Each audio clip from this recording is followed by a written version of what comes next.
Hello, my dear students. Good evening, all. Welcome to Sankalp Learning Solutions. Last class ಅಲ್ಲಿ ಆನುವಂಶೀಯತೆ ಮತ್ತು ಜೀವ ವಿಕಾಸ ಅನ್ನೋ ಅಧ್ಯಾಯವನ್ನ ಸ್ಟಡಿ ಮಾಡ್ತಾ ಇದ್ವಿ ಅಲ್ವಾ.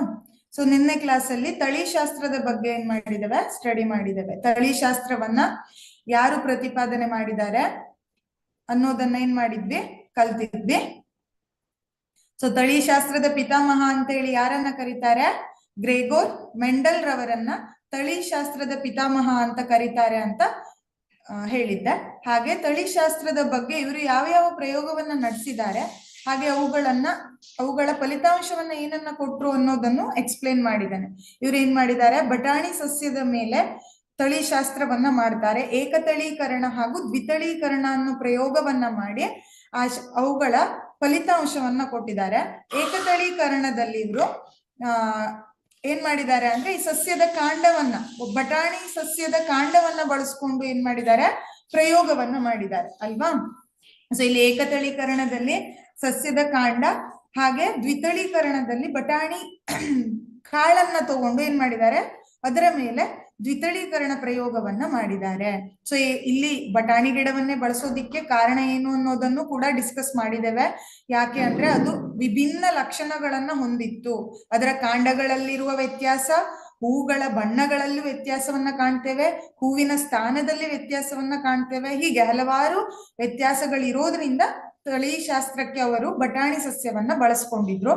ಹಾಗೆ ಅದರ ಜೀವಿತಾವಧಿ ಕಡಿಮೆ ಇತ್ತು, ಹಾಗೆ ಅದನ್ನ ಸುಲಭವಾಗಿ ನಾವು ಬೆಳೆಯಬಹುದು ಅನ್ನೋ ಕಾರಣಕ್ಕೂ ಕೂಡ ಏನ್ ಮಾಡಿದ್ದಾರೆ, ಬಳಸ್ಕೊಂಡಿದ್ದಾರೆ. ನೆಕ್ಸ್ಟ್ ಅಲ್ಲಿ ಬಂದ್ರೆ ಬಟಾಣಿ ಸಸ್ಯದಲ್ಲಿ ಸಂಕರಣವನ್ನ ಎಕ್ಸ್ಪ್ಲೇನ್ ಮಾಡಿದೆ. ಸಂಕರಣ ಅಂದ್ರೆ ಪರಾಗಸ್ಪರ್ಶ ಕ್ರಿಯೆ, ಸ್ವಕೀಯ ಪರಾಗಸ್ಪರ್ಶ ಹಾಗೆ ಪರಕೀಯ ಪರಾಗಸ್ಪರ್ಶಗಳನ್ನ ಮಾಡಿ ಏನ್ ಮಾಡಿದ್ದಾರೆ, ಅವರು ತಳಿಶಾಸ್ತ್ರದ ಪ್ರತಿಪಾದನೆಯನ್ನ ಮಾಡ್ತಾರೆ. ಏಕತಳೀಕರಣ ಅಂತ ಬಂದ್ರೆ ಅಲ್ಲಿ ಏನ್ ಮಾಡಿದ್ದೇವೆ ನಾವು, ಕಲ್ತಿರೋ ಪ್ರಕಾರ ಫಸ್ಟ್ ಪಿತೃಸಸ್ಯ ಎತ್ತರವಾದದ್ದು ಗಿಡ್ಡಗಳನ್ನ ತಗೊಂಡು ಸ್ವಕೀಯ ಪರಾಗಸ್ಪರ್ಶವನ್ನ ಮಾಡಿ ಅವುಗಳ ಉತ್ಪನ್ನ ಏನ್ ಬರುತ್ತೆ ಅನ್ನೋದನ್ನ ಏನ್ ಮಾಡಿದ್ರು, ಅವರು ಟೆಸ್ಟ್ ಮಾಡಿದ್ದಾರೆ. ನೆಕ್ಸ್ಟ್ ಅಲ್ಲಿ ಬಂದ್ರೆ ಏಕತಳೀಕರಣ ಪ್ರಯೋಗವನ್ನ ಹೇಳಿದ್ದೆ, ಹೌದಾ. ಈ ಪ್ರಯೋಗದಲ್ಲಿ ಏನ್ ಮಾಡ್ತಾರೆ, ಮೊದಲು ಎತ್ತರದ ಸಸ್ಯಗಳನ್ನು ತಗೊಳ್ತಾರೆ, ನಂತರ ಗಿಡ್ಡದ ಸಸ್ಯಗಳನ್ನ ತಗೊಂಡು ಇವೆರಡರ ನಡುವೆ ಪರಕೀಯ ಪರಾಗಸ್ಪರ್ಶವನ್ನ ಮಾಡಿ ಉತ್ಪನ್ನವನ್ನ ನೋಡ್ತಾರೆ. ಆದ್ರೆ ಬಂದಿರೋ ಎಲ್ಲಾ ಸಸ್ಯಗಳು ಏನಿರುತ್ತೆ, ಎತ್ತರದ ಸಸ್ಯಗಳೇ ಬಂದಿರತ್ತೆ. ಇದನ್ನ F1 ಸಂತತಿ ಅಂತ ಕರೀತಾರೆ. ಸೊ F1 ಸಂತತಿಯಲ್ಲಿ ಎತ್ತರದ ಮತ್ತು ಗಿಡ್ಡದ ಸಸ್ಯಗಳ ನಡುವೆ ಪರಕೀಯ ಪರಾಗಸ್ಪರ್ಶ ನಡೆದ್ರೂ ಕೂಡ ಕೇವಲ F1 ಸಂತತಿಯಲ್ಲಿ ಇವರು ಎತ್ತರದ ಸಸ್ಯಗಳ ಆನುವಂಶೀಯತೆಯನ್ನ ಮಾತ್ರ ಏನ್ ಮಾಡ್ತಾರೆ, ನೋಡ್ತಾ ಇದ್ದಾರೆ. ಸೊ ನೆಕ್ಸ್ಟ್ ಅಲ್ಲಿ ಏನ್ ಮಾಡಿದ್ರು, F1 ಸಸ್ಯಗಳನ್ನ ಮೂಲ ಎತ್ತರದ ಸಸ್ಯಗಳೊಂದಿಗೆ ಮತ್ತೆ ಪರಾಗಸ್ಪರ್ಶ ಕ್ರಿಯೆಯನ್ನ ಮಾಡ್ತಾರೆ. ಸ್ವಕೀಯ ಪರಾಗಸ್ಪರ್ಶ ಅಂತ ಹೇಳ್ತೇವೆ. F1 ಸಂತತಿಯ ಸಸ್ಯವನ್ನ ಪೋಷಕ ಸಸ್ಯ ಎತ್ತರದ ಸಸ್ಯದ ಜೊತೆಗೆ ಸ್ವಕೀಯ ಪರಾಗಸ್ಪರ್ಶವನ್ನ ಮಾಡಿ ಏನ್ ಮಾಡಿದ್ದಾರೆ, F2 ಸಂತತಿಯ ಸಸ್ಯಗಳನ್ನ ಪಡಿತಾರೆ.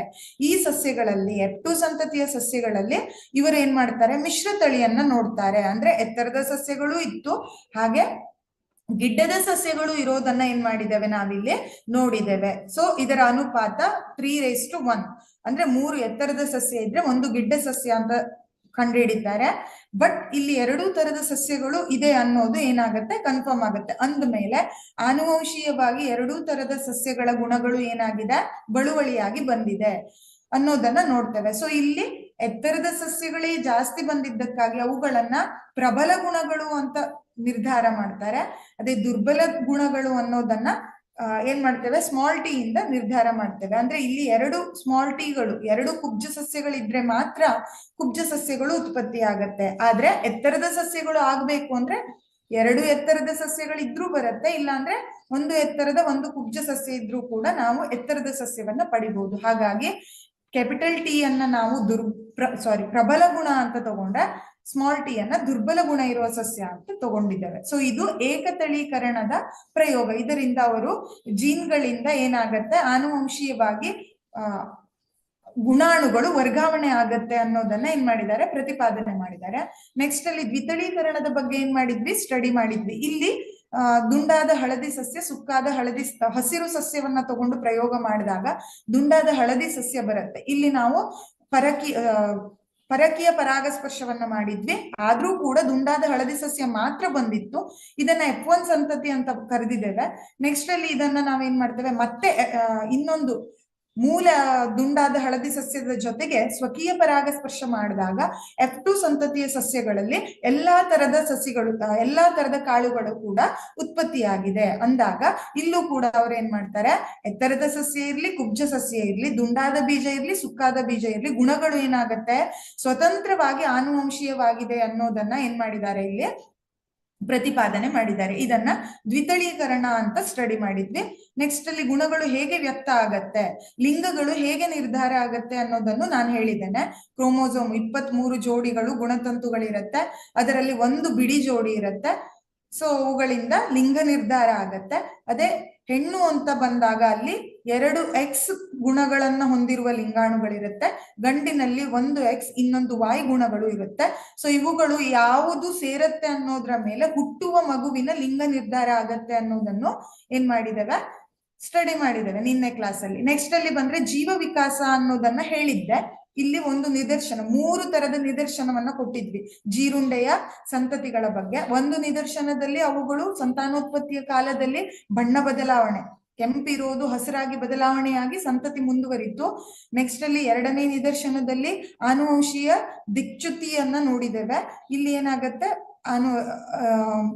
ಕೆಲವೊಂದು ಸಂತತಿ ಆನೆಯ ತುಳಿತಕ್ಕೆ ಒಳಗಾಗಿ ನಾಶ ಆಗಿ ಉಳಿದಿರುವ ಸಂತತಿಯಿಂದ ಹೊಸ ಸಂತತಿ ಪ್ರಭೇದ, ಹೊಸ ಪ್ರಭೇದವು ಮುಂದುವರ್ಕೊಂಡು ಹೋಗೋದನ್ನ ಈ ನಿದರ್ಶನದಲ್ಲಿ ಎಕ್ಸ್ಪ್ಲೇನ್ ಮಾಡಿದ್ದೆ. ನೆಕ್ಸ್ಟ್ ಅಲ್ಲಿ ನೋಡಿದ್ರೆ 3ನೇಯದು, ಇದು ಪೋಷಕಾಂಶದ ಕೊರತೆಯಿಂದ ಏನಾಗತ್ತೆ ಅನ್ನೋದು. ಪೋಷಕಾಂಶದ ಕೊರತೆ ಇದ್ದು ಕೂಡ ಅದು ಆನುವಂಶೀಯವಾಗಿ ಏನಾಗೋದಿಲ್ಲ, ವರ್ಗಾವಣೆ ಆಗೋದಿಲ್ಲ, ಅದು ತಾತ್ಕಾಲಿಕವಾಗಿ ಅದು ಹೊರಗಡೆಯಿಂದ ಗಳಿಸಿದ ಅಂಶ ಅಂತ ಹೇಳೋದನ್ನ ನಿದರ್ಶನವಾಗಿ ಎಕ್ಸ್ಪ್ಲೇನ್ ಮಾಡಿದ್ದಾನೆ.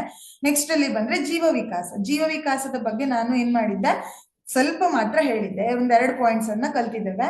ಜೀವ ವಿಕಾಸ ಪರಿಕಲ್ಪನೆಯ ಮೂಲ ತತ್ವನೇ DNA ಸ್ವಪ್ರತಿಕರಣದಲ್ಲಾಗುವ ದೋಷ ಹಾಗೂ ಲೈಂಗಿಕ ಪ್ರಜನನ ಪರಿಣಾಮಕಾರಿ ಸಂತಾನೋತ್ಪತ್ತಿ ಸಮಯದಲ್ಲಾಗುವ ಭಿನ್ನತೆಯಿಂದಾಗಿ ಏನಾಗತ್ತೆ, ಮೂಲ ಪರಿಕಲ್ಪನೆಯ ತತ್ವ ಇದೇ ಆಗಿದೆ ಅಂತ ಹೇಳಿದ್ವಿ. ಸೊ ಹಾಗಾದ್ರೆ ನಾವು ತಳಿಶಾಸ್ತ್ರದ ಪಿತಾಮಹ ಅಂತ ಹೇಳಿ ಗ್ರೆಗೋರ್ ಮೆಂಡೆಲ್ ರವರನ್ನ ಕರೆದ್ರೆ, ಜೀವ ವಿಕಾಸದ ಬಗ್ಗೆ ಯಾರು ಸ್ಟಡಿ ಮಾಡ್ತಾರೆ, ಜೀವ ವಿಕಾಸ ಸಿದ್ಧಾಂತವನ್ನ ಯಾರು ಕೊಟ್ಟಿದ್ದಾರೆ ಅಂತ ಕೇಳಿದ್ರೆ, ಜೀವ ವಿಕಾಸದ ಸಿದ್ಧಾಂತವನ್ನ ಪ್ರತಿಪಾದನೆ ಮಾಡಿದವರು ಜೀವ ವಿಕಾಸದ ಸಿದ್ಧಾಂತ, ಇದನ್ನ ಪ್ರಯೋಗದ ಮೂಲಕ ಹಾಗೂ ಹಲವಾರು ಥೇರಿಗಳ ಮೂಲಕ ಏನ್ ಮಾಡಿದ್ದಾರೆ, ಎಕ್ಸ್ಪ್ಲೇನ್ ಮಾಡಿದ್ದಾರೆ. ಇದನ್ನ ರಾಬರ್ಟ್ ಡಾರ್ವಿನ್ ಅನ್ನುವ ವಿಜ್ಞಾನಿ, ಇವರನ್ನ ನಾವು ಜೀವ ವಿಕಾಸ ಸಿದ್ಧಾಂತದ ಪಿತಾಮಹ ಅಂತ ಕರಿತೇವೆ, ರಾಬರ್ಟ್ ಡಾರ್ವಿನ್ ರವರು.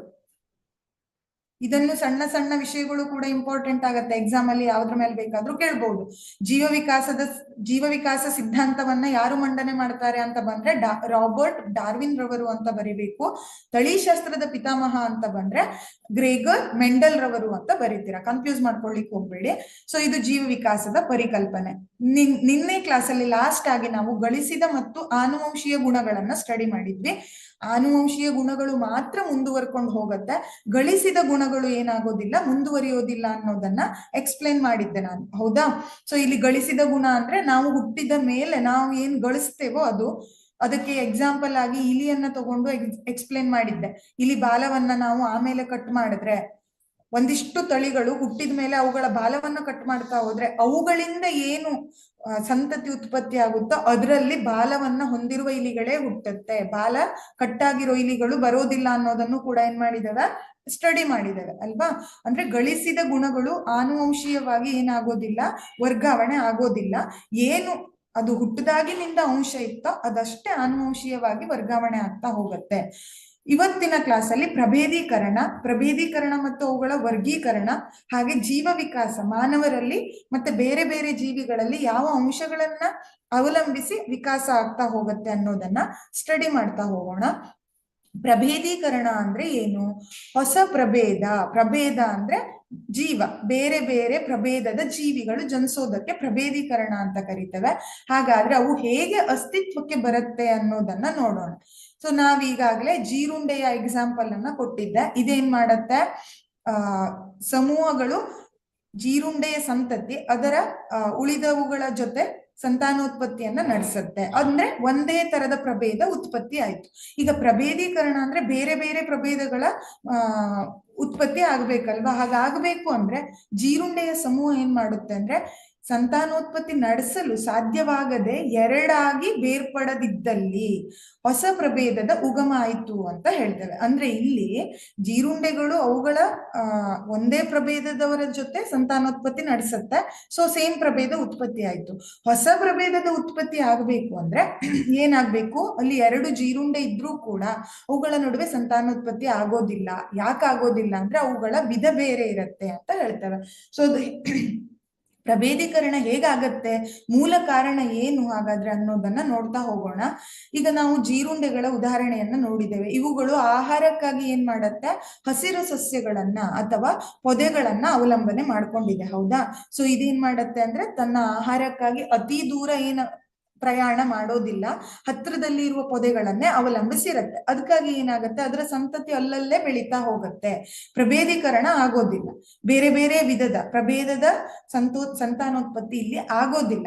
ಅದೇ ಇವೇನಾದ್ರೂ ಆಹಾರಕ್ಕಾಗಿ, ಈ ಜೀರುಂಡೆಗಳು ಆಹಾರಕ್ಕಾಗಿ ತಾನಿರುವೆಡೆಯಲ್ಲಿಂದ ಬೇರೆ ಕಡೆ ಹಾರು ಹೋಗಿ ಪೋಷಕಾಂಶವನ್ನ ಪಡ್ಕೊಳ್ಳೋದಿದ್ದಿದ್ರೆ ಆಗ ಏನಾಗ್ತಿತ್ತು? ಅಲ್ಲಿ ಪ್ರಕೃತಿ ಚೇಂಜ್ ಆಗ್ತಿತ್ತು, ಹೌದಾ? ಹೀಗಾದ್ರೂ ಆಗಿರ್ಬೋದು. ಇಲ್ಲ ಅಂದ್ರೆ ಏನ್ ಮಾಡತ್ತೆ ಅಂದ್ರೆ ಈ ಜೀರುಂಡೆಗಳನ್ನ ಕಾಗೆಗಳು ತಮ್ಮ ಆಹಾರವಾಗಿ ಬಳಸ್ಕೊಳತ್ತೆ. ಇವೇನ್ ಮಾಡತ್ತೆ, ಕೆಲವೊಂದ್ಸಲ ಜೀರುಂಡೆಗಳನ್ನ ತಿನ್ನೋ ದೃಷ್ಟಿಯಿಂದ ಕಚ್ಕೊಂಡು ಹೋಗತ್ತೆ. ಬಟ್ ಏನೋ ಒಂದು ಕಾರಣದಿಂದಾಗಿ ಅದನ್ನ ಮಧ್ಯದಲ್ಲೇ ತಿನ್ನದೆ ಹಾಗೆ ಎಲ್ಲಾದ್ರೂ ಬೇರೆ ಕಡೆ ಬೀಳಿಸ್ತು ಅಂತ ಆದ್ರೆ ಅಲ್ಲೇನಾಯ್ತು? ಒಂದು ಪ್ರಭೇದದ ಜೀರುಂಡೆ ಹೋಗಿ ಬಿತ್ತು, ಹೌದಾ? ಎಲ್ಲೋ ದೂರದ ಪ್ರದೇಶಕ್ಕೆ ತಗೊಂಡೋಗಿ ಬೀಳಿಸುತ್ತೆ ಕಾಗೆ.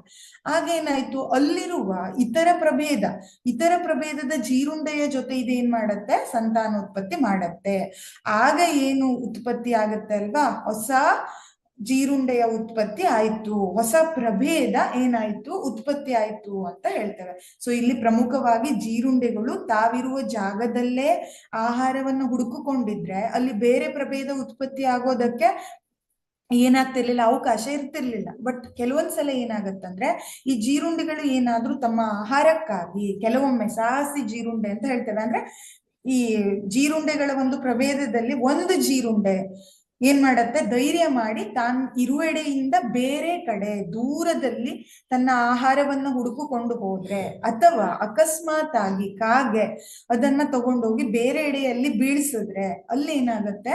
ಇನ್ನೊಂದು ಜೀವಿಯೊಟ್ಟಿಗೆ, ಅಂದ್ರೆ ಈಗ ಒಂದು ಪ್ರಭೇದ ಅಲ್ಲಿ ಬೇರೆ ಕಡೆ ಹೋಯ್ತು, ಹೌದಾ? ಅಲ್ಲಿ ಹೋದಾಗ ಅಲ್ಲಿರುವ ಪ್ರಭೇದಗಳ ಜೊತೆ, ಜೀರುಂಡೆಯ ಜೊತೆ ಏನಾಗ್ಬೇಕು? ಅದು ಸಂತಾನೋತ್ಪತ್ತಿ ನಡೆಸ್ಬೇಕು. ಹಾಗೇನಾಗತ್ತೆ ಅಂದ್ರೆ ಈಗ ಫಾರ್ ಎಕ್ಸಾಂಪಲ್ ಕೆಂಪು ಜೀರುಂಡೆಯ ಗುಂಪು ಇತ್ತು. ಅದೇನಾಯ್ತು? ಆಹಾರಕ್ಕಾಗಿ ಅದರಲ್ಲಿ ಒಂದು ಕೆಂಪು ಜೀರುಂಡೆ ಹೋಗಿ ಏನಾಯ್ತು? ಕಾಗೆ ಕಚ್ಕೊಂಡು ಹೋಯ್ತೋ ಅಥವಾ ಅದೇ ಬೇರೆ ಆಹಾರ, ದೂರದಲ್ಲಿ ಆಹಾರವನ್ನು ಹುಡುಕಿಕೊಂಡು ಹೋಯ್ತೋ, ಯಾವುದಾದ್ರೂ ಸನ್ನಿವೇಶ ಇರಬಹುದು. ಕೆಂಪು ಜೀರುಂಡೆ ಏನಾಯ್ತು? ಬೇರೆ ಸ್ಥಳಕ್ಕೆ ವರ್ಗಾವಣೆ ಆಯ್ತು ಅಂತ ಆದ್ರೆ ಇದೇನ್ ಮಾಡತ್ತೆ? ಆ ಸ್ಥಳದಲ್ಲಿ ಇರುವ ಜೀರುಂಡೆಯ ಜೊತೆ ಸಂತಾನೋತ್ಪತ್ತಿ ನಡೆಸುತ್ತೆ. ಅದು ಈಗ ಹಸಿರು ಜೀರುಂಡೆ ಇತ್ತು ಅಂತ ಇಟ್ಕೊಳ್ಳಿ ಆ ಜಾಗದಲ್ಲಿ. ಆಗ ಏನಾಯ್ತು? ಕೆಂಪು ಜೀರುಂಡೆ ಹಸಿರು ಜೀರುಂಡೆಯೊಂದಿಗೆ ಸಂತಾನೋತ್ಪತ್ತಿ ನಡೆಸಿ ಹೊಸ ಪ್ರಭೇದವನ್ನ ಏನ್ ಮಾಡ್ತು? ಸೃಷ್ಟಿ ಮಾಡ್ತು ಅಂತ ಹೇಳ್ತೇವೆ. ಇದನ್ನೇ ನಾವು ಪ್ರಭೇದೀಕರಣ ಅಂತ ಕರಿತೇವೆ. ಸೊ ಇದರಿಂದಾಗಿ ವಲಸಿತ ಜೀರುಂಡೆ ಏನಾಯ್ತು? ಇದರ ವಂಶವಾಹಿಗಳು ಹೊಸ ಸಮೂಹಕ್ಕೆ ಪ್ರವೇಶ ಆಯಿತು. ಈ ಬಗೆಯ ವಂಶವಾಹಿಗಳ ಹರಿವು ಭಾಗಶಃ ಪ್ರತ್ಯೇಕಗೊಂಡ ಸಮೂಹಗಳ ನಡುವೆ ಏನಾಗತ್ತೆ? ನಡೆಯುತ್ತೆ, ಹೊರತು ಸಂಪೂರ್ಣ ಬೇರ್ಪಟ್ಟಿಲ್ಲ ಅನ್ನೋದನ್ನ ನಾವಿಲ್ಲಿ ಗಮನದಲ್ಲಿ ಇಟ್ಕೊಳ್ಬೇಕು. ಹೀಗಾಗಿ ಪ್ರಭೇದಗಳು ಏನಾಗ್ತಾ ಹೋಗುತ್ತೆ? ಬದಲಾಗ್ತಾ ಹೋಗುತ್ತೆ ಅಂತ ಹೇಳ್ತೇವೆ. ಅಂದ್ರೆ ಪ್ರಭೇದೀಕರಣ ಆಗಬೇಕು ಅಂದ್ರೆ ಮೊದಲನೆಯದಾಗಿ ಅಲ್ಲಿ ಇನ್ನೊಂದು ಪ್ರಭೇದದ ಜೊತೆ ಸಂತಾನೋತ್ಪತ್ತಿ ಆಗ್ಬೇಕು. ಎರಡನೆಯದು DNA ಸ್ವಪ್ರತೀಕರಣದಲ್ಲಿ ವ್ಯತ್ಯಾಸ ಆಗ್ಬೇಕು, ಹೌದಾ? ಹಾಗೆ ಮೂರನೆಯದು ಪ್ರಕೃತಿ, ಅಂದ್ರೆ ನಿಸರ್ಗ ಚೇಂಜ್ ಆಗ್ಬೇಕು ಅಂತ ಹೇಳ್ತಾರೆ. ಸೊ ಹಾಗಾದ್ರೆ ಹೊಸ ಪ್ರಭೇದಗಳ ಅಸ್ತಿತ್ವ ಹೇಗೆ ಬರುತ್ತೆ ಅನ್ನೋದನ್ನ ನಾವು ಇದ್ರ ಮೂಲಕ ತಿಳ್ಕೊಳ್ತೇವೆ. ಮೊದಲನೆಯದು ಆನುವಂಶೀಯ ದಿಕ್ಚ್ಯುತಿಯು ಹಲವಾರು ಪೀಳಿಗೆಗಳ ಮುಖಾಂತರ ಏನಾಗ್ತಾ ಹೋಗುತ್ತೆ? ಹಲವಾರು ಬದಲಾವಣೆಗಳನ್ನ ಪ್ರತಿ ಸಮೂಹದಲ್ಲೂ ಒಗ್ಗೂಡಿಸ್ತಾ ಹೋಗುತ್ತೆ. ಇದರ ಅರ್ಥ ಏನು ಅಂದ್ರೆ ಈಗ ಒಂದು ಜೀರುಂಡೆ, ಒಂದು ಪ್ರಭೇದ ಬೇರೆಡೆಯಲ್ಲಿಗೆ ಹೋಗಿ ಬಿದ್ದಾಗ ಅಲ್ಲಿರುವ ಬೇರೆ ಪ್ರಭೇದದೊಂದಿಗೆ ಸಂತಾನೋತ್ಪತ್ತಿ ನಡೆಸ್ತು. ಆಗ ಒಂದನೇ ಹಂತದ ಪ್ರಭೇದ ಉತ್ಪತ್ತಿ ಆಯ್ತು, ಹೌದಾ, ಇದು ಬೇರೆನೆ ಉತ್ಪತ್ತಿ ಆಗಿದೆ. ನೆಕ್ಸ್ಟ್ ಅಲ್ಲಿ ಏನ್ ಮಾಡ್ತೇವೆ, ಇದು ಮತ್ತೆ ಇದರ ಸಂತತಿಯನ್ನ ಮುಂದುವರಿಸ್ತಾ ಹೋಗುತ್ತೆ. ಹೀಗೆ ಆಗ್ತಾ ಆಗ್ತಾ ಆಗ್ತಾ ಸಂತತಿ ಮುಂದುವರಿತಾ ಏನಾಯ್ತು ಅಲ್ಲಿ, ಆನುವಂಶೀಯ ದಿಕ್ಚ್ಯುತಿಯು ಏನಾಗುತ್ತೆ, ಪೀಳಿಗೆಯಿಂದ ಪೀಳಿಗೆಗೆ ಹೀಗೆ ಹಲವಾರು ಪೀಳಿಗೆಗಳಿಗೆ ಬದಲಾಗ್ತಾ ಹೋಗಿ ಹೊಸ ಹೊಸ ಪ್ರಭೇದಗಳು ಏನಾಗತ್ತೆ, ಅಸ್ತಿತ್ವಕ್ಕೆ ಬರುತ್ತೆ ಅನ್ನೋದನ್ನ ನಾವಿಲ್ಲಿ ಕಾಣ್ತೇವೆ. ಇದನ್ನ ಪ್ರಭೇದೀಕರಣ ಅಂತ ಕರಿತೇವೆ. ಸೊ ಹಾಗಾದ್ರೆ ಈಗ ಪ್ರಭೇದೀಕರಣ ಅಂದ್ರೆ ಏನು ಅಂತ ಗೊತ್ತಾಯ್ತು ನಿಮ್ಗೆ. ಪ್ರತಿ ಪೀಳಿಗೆಯಲ್ಲೂ ವಂಶವಾಹಿಯ ಹರಿವು ಮತ್ತು ನಿಸರ್ಗದ ಆಯ್ಕೆ ಏನಾಗತ್ತೆ, ಇಲ್ಲಿ ಒಟ್ಟಾಗತ್ತೆ. ಒಂದು ಅದರ ಗುಣಾಣು ಜೀನ್, DNA ಯಲ್ಲಿರುವ ಜೀನ್ಸ್ ಗಳಿಂದಾಗಿ ಏನಾಯ್ತು, ಪ್ರಭೇದೀಕರಣ ಉತ್ಪತ್ತಿ ಆಯ್ತು. ಹಾಗೆ ಅವುಗಳು ಏನಾಗ್ತಾ ಹೋಯ್ತು ಅಂದ್ರೆ, ಜೀನ್ಸ್ ಇಂದ ಹೇಗಾಗತ್ತೆ ಅಂದ್ರೆ, ವಂಶವಾಹಿಗೆ ಹೋಗ್ತಾ ಹೋಗ್ತಾ ಹೋಗ್ತಾ ಜೀನ್ಸ್ ಗಳಲ್ಲಿ ಕಂಟಿನ್ಯೂಸ್ ಆಗಿ ಒಂದಿಷ್ಟು ಡಿಫರೆನ್ಸಸ್ ಕ್ರಿಯೇಟ್ ಆಗ್ತಾ ಹೋಗುತ್ತೆ, ಭಿನ್ನತೆಗಳು ಉತ್ಪತ್ತಿ ಆಗ್ತಾ ಹೋಗುತ್ತೆ. ಹೌದಾ, ಅವುಗಳಿಂದ ಏನಾಯ್ತು, ಪ್ರಭೇದ ಉತ್ಪತ್ತಿ ಆಯ್ತು. ಹಾಗೆ ನಿಸರ್ಗದ ಆಯ್ಕೆ, ಈಗ ನಾನು ಜೀರುಂಡೆಯನ್ನು ಉದಾಹರಣೆಯಾಗಿ ಕೊಟ್ಟೆ. ಅದು ಒಂದು ನಿಸರ್ಗದಿಂದ ಇನ್ನೊಂದು ನಿಸರ್ಗಕ್ಕೆ ಹೋಗಿ ಬಿದ್ದು ಅಲ್ಲಿ ಏನಾಯ್ತು, ಅಲ್ಲಿರುವ ಆ ನಿಸರ್ಗದಲ್ಲಿರುವ ಉಳಿದ ಪ್ರಭೇದಗಳ ಜೊತೆ ಸೇರಿ ಹೊಸ ಪ್ರಭೇದವನ್ನ ಉತ್ಪತ್ತಿ ಮಾಡ್ತು. ಹೀಗೆ ಎರಡು ಬಗೆಯಾಗಿ ಏನಾಗತ್ತೆ, ಪ್ರತ್ಯೇಕಿಸಲ್ಪಟ್ಟ ಜೀರುಂಡೆಯ ಉಪಸಮೂಹವು ಪರಸ್ಪರ ಭಿನ್ನವಾಗುತ್ತಾ ಹೋಗುತ್ತೆ. ಹೀಗೆ ಭಿನ್ನವಾಗ್ತಾ ಹೋಗಿ ಇವುಗಳಿಂದ ಹೊಸ ಸಂತತಿ ಉತ್ಪತ್ತಿ ಆಗ್ತಾ ಹೋಗೋದನ್ನೇ ನಾವು ಪ್ರಭೇದಗಳು ಅಂತ ಕರಿತೇವೆ. ಅಂತಿಮವಾಗಿ ಎರಡೂ ಗುಂಪಿನ ಸದಸ್ಯರು ಅಂದ್ರೆ ನಿಸರ್ಗದ ಆಯ್ಕೆಯಲ್ಲಿ ಇರುವ ಬೇರೆ ಸದಸ್ಯರು ಹಾಗೆ ಪೀಳಿಗೆಯ ವಂಶವಾಹಿಗಳ ಹರಿವಿನಲ್ಲಿ ವ್ಯತ್ಯಾಸ ಇರುವ ಸದಸ್ಯರು ಒಂದೆಡೆ ಸೇರಿ ಏನ್ ಮಾಡ್ತೇವೆ, ಪರಸ್ಪರ ಸಂತಾನೋತ್ಪತ್ತಿ ಮಾಡೋದಿಕ್ಕೆ ಅಸಮರ್ಥ ಆಗೋದನ್ನೇ ಪ್ರಭೇದೀಕರಣ ಅಂತ ಕರಿತೇವೆ. ಅಲ್ಲಿ ಎರಡು ಪ್ರಭೇದಗಳು ಬಂತು, ಬೇರೆ ಬೇರೆ ಪ್ರಭೇದ ಇದ್ದಾಗ ಏನಾಗೋದಿಲ್ಲ, ಸಂತಾನೋತ್ಪತ್ತಿ ಆಗೋದಿಲ್ಲ. ಒಂದೇ ತರದ ಪ್ರಭೇದಗಳು ಏನಾಗ್ಬೇಕು, ಒಟ್ಟುಗೂಡ್ಬೇಕು ಅನ್ನೋದು ಇದರ ಅರ್ಥ. ಇದನ್ನ ನಾವು ಪ್ರಭೇದೀಕರಣ ಅಂತ ಕರಿತೇವೆ. ಸೊ ಇಲ್ಲಿ ಪರ್ಟಿಕ್ಯುಲರ್ ಆಗಿ ಪ್ರಭೇದೀಕರಣ ಅಂದ್ರೆ ಏನಾಗತ್ತೆ ಅಂತ ನೋಡೋದಾದ್ರೆ, ಉಪಸಮೂಹಗಳ ನಡುವೆ ಬಹುದೊಡ್ಡ ನದಿಯೊಂದು ಅಸ್ತಿತ್ವಕ್ಕೆ ಬಂದ್ರೆ ಎರಡು ಸಮೂಹಗಳು ಮತ್ತಷ್ಟು ಪ್ರತ್ಯೇಕಗೊಳ್ಳುತ್ತೆ. ಹೀಗಾಗಿ ಜೀನ್ಸ್ ಹರಿವು ಅಥವಾ ಫ್ಲೋ ಇರೋದಿಲ್ಲ, ಪ್ರಮಾಣ ಕಡಿಮೆ ಆಗುತ್ತೆ. ಈ ಮೂಲಕ ಏನಾಗತ್ತೆ, ಹೊಸ ಪ್ರಭೇದದ ಉದಯಕ್ಕೆ ಕಾರಣ ಆಗತ್ತೆ ಅಂತ ಹೇಳ್ತೇವೆ. ಅಂದ್ರೆ ನದಿಯಷ್ಟು ಗ್ಯಾಪ್ ಇದ್ರೆ ಅವು ಏನಾಗತ್ತೆ, ಅಲ್ಲಿ ಹೊಸ ಪ್ರಭೇದದ ಉತ್ಪತ್ತಿಗೆ ಕಾರಣ ಆಗತ್ತೆ. ಇದು ಅಂದ್ರೆ ಬೇರೆಡೆಗೆ ಅದು ವಲಸೆ ಹೋಗಿ ಪ್ರಭೇದವನ್ನ ಮುಂದುವರಿಸುತ್ತೆ. ಹೀಗೆ ನಿಸರ್ಗದ ಆಯ್ಕೆ ಕೂಡ ಒಂದು, ಹಾಗೆ ವಂಶವಾಹಿಗಳ ಹರಿಯುವಿಕೆ, ಜೀನ್ಸ್ ನ ಫ್ಲೋ ಆಗೋದು ಕೂಡ ಒಂದು ಕಾರಣ ಹೊಸ ಪ್ರಭೇದದ ಉತ್ಪತ್ತಿಗೆ. ಒಂದು ವೇಳೆ ವರ್ಣತಂತುಗಳ ಸಂಖ್ಯೆಯಲ್ಲಿಯೇ ಏರುಪೇರಾದ್ರೆ, ವರ್ಣತಂತುಗಳ ಸಂಖ್ಯೆಯ ಮಟ್ಟದಲ್ಲೇ ಏರ್ಪೇರಾದ್ರೆ ಏನಾಗತ್ತೆ, DNA ಬದಲಾವಣೆ ತೀವ್ರವಾಗತ್ತೆ.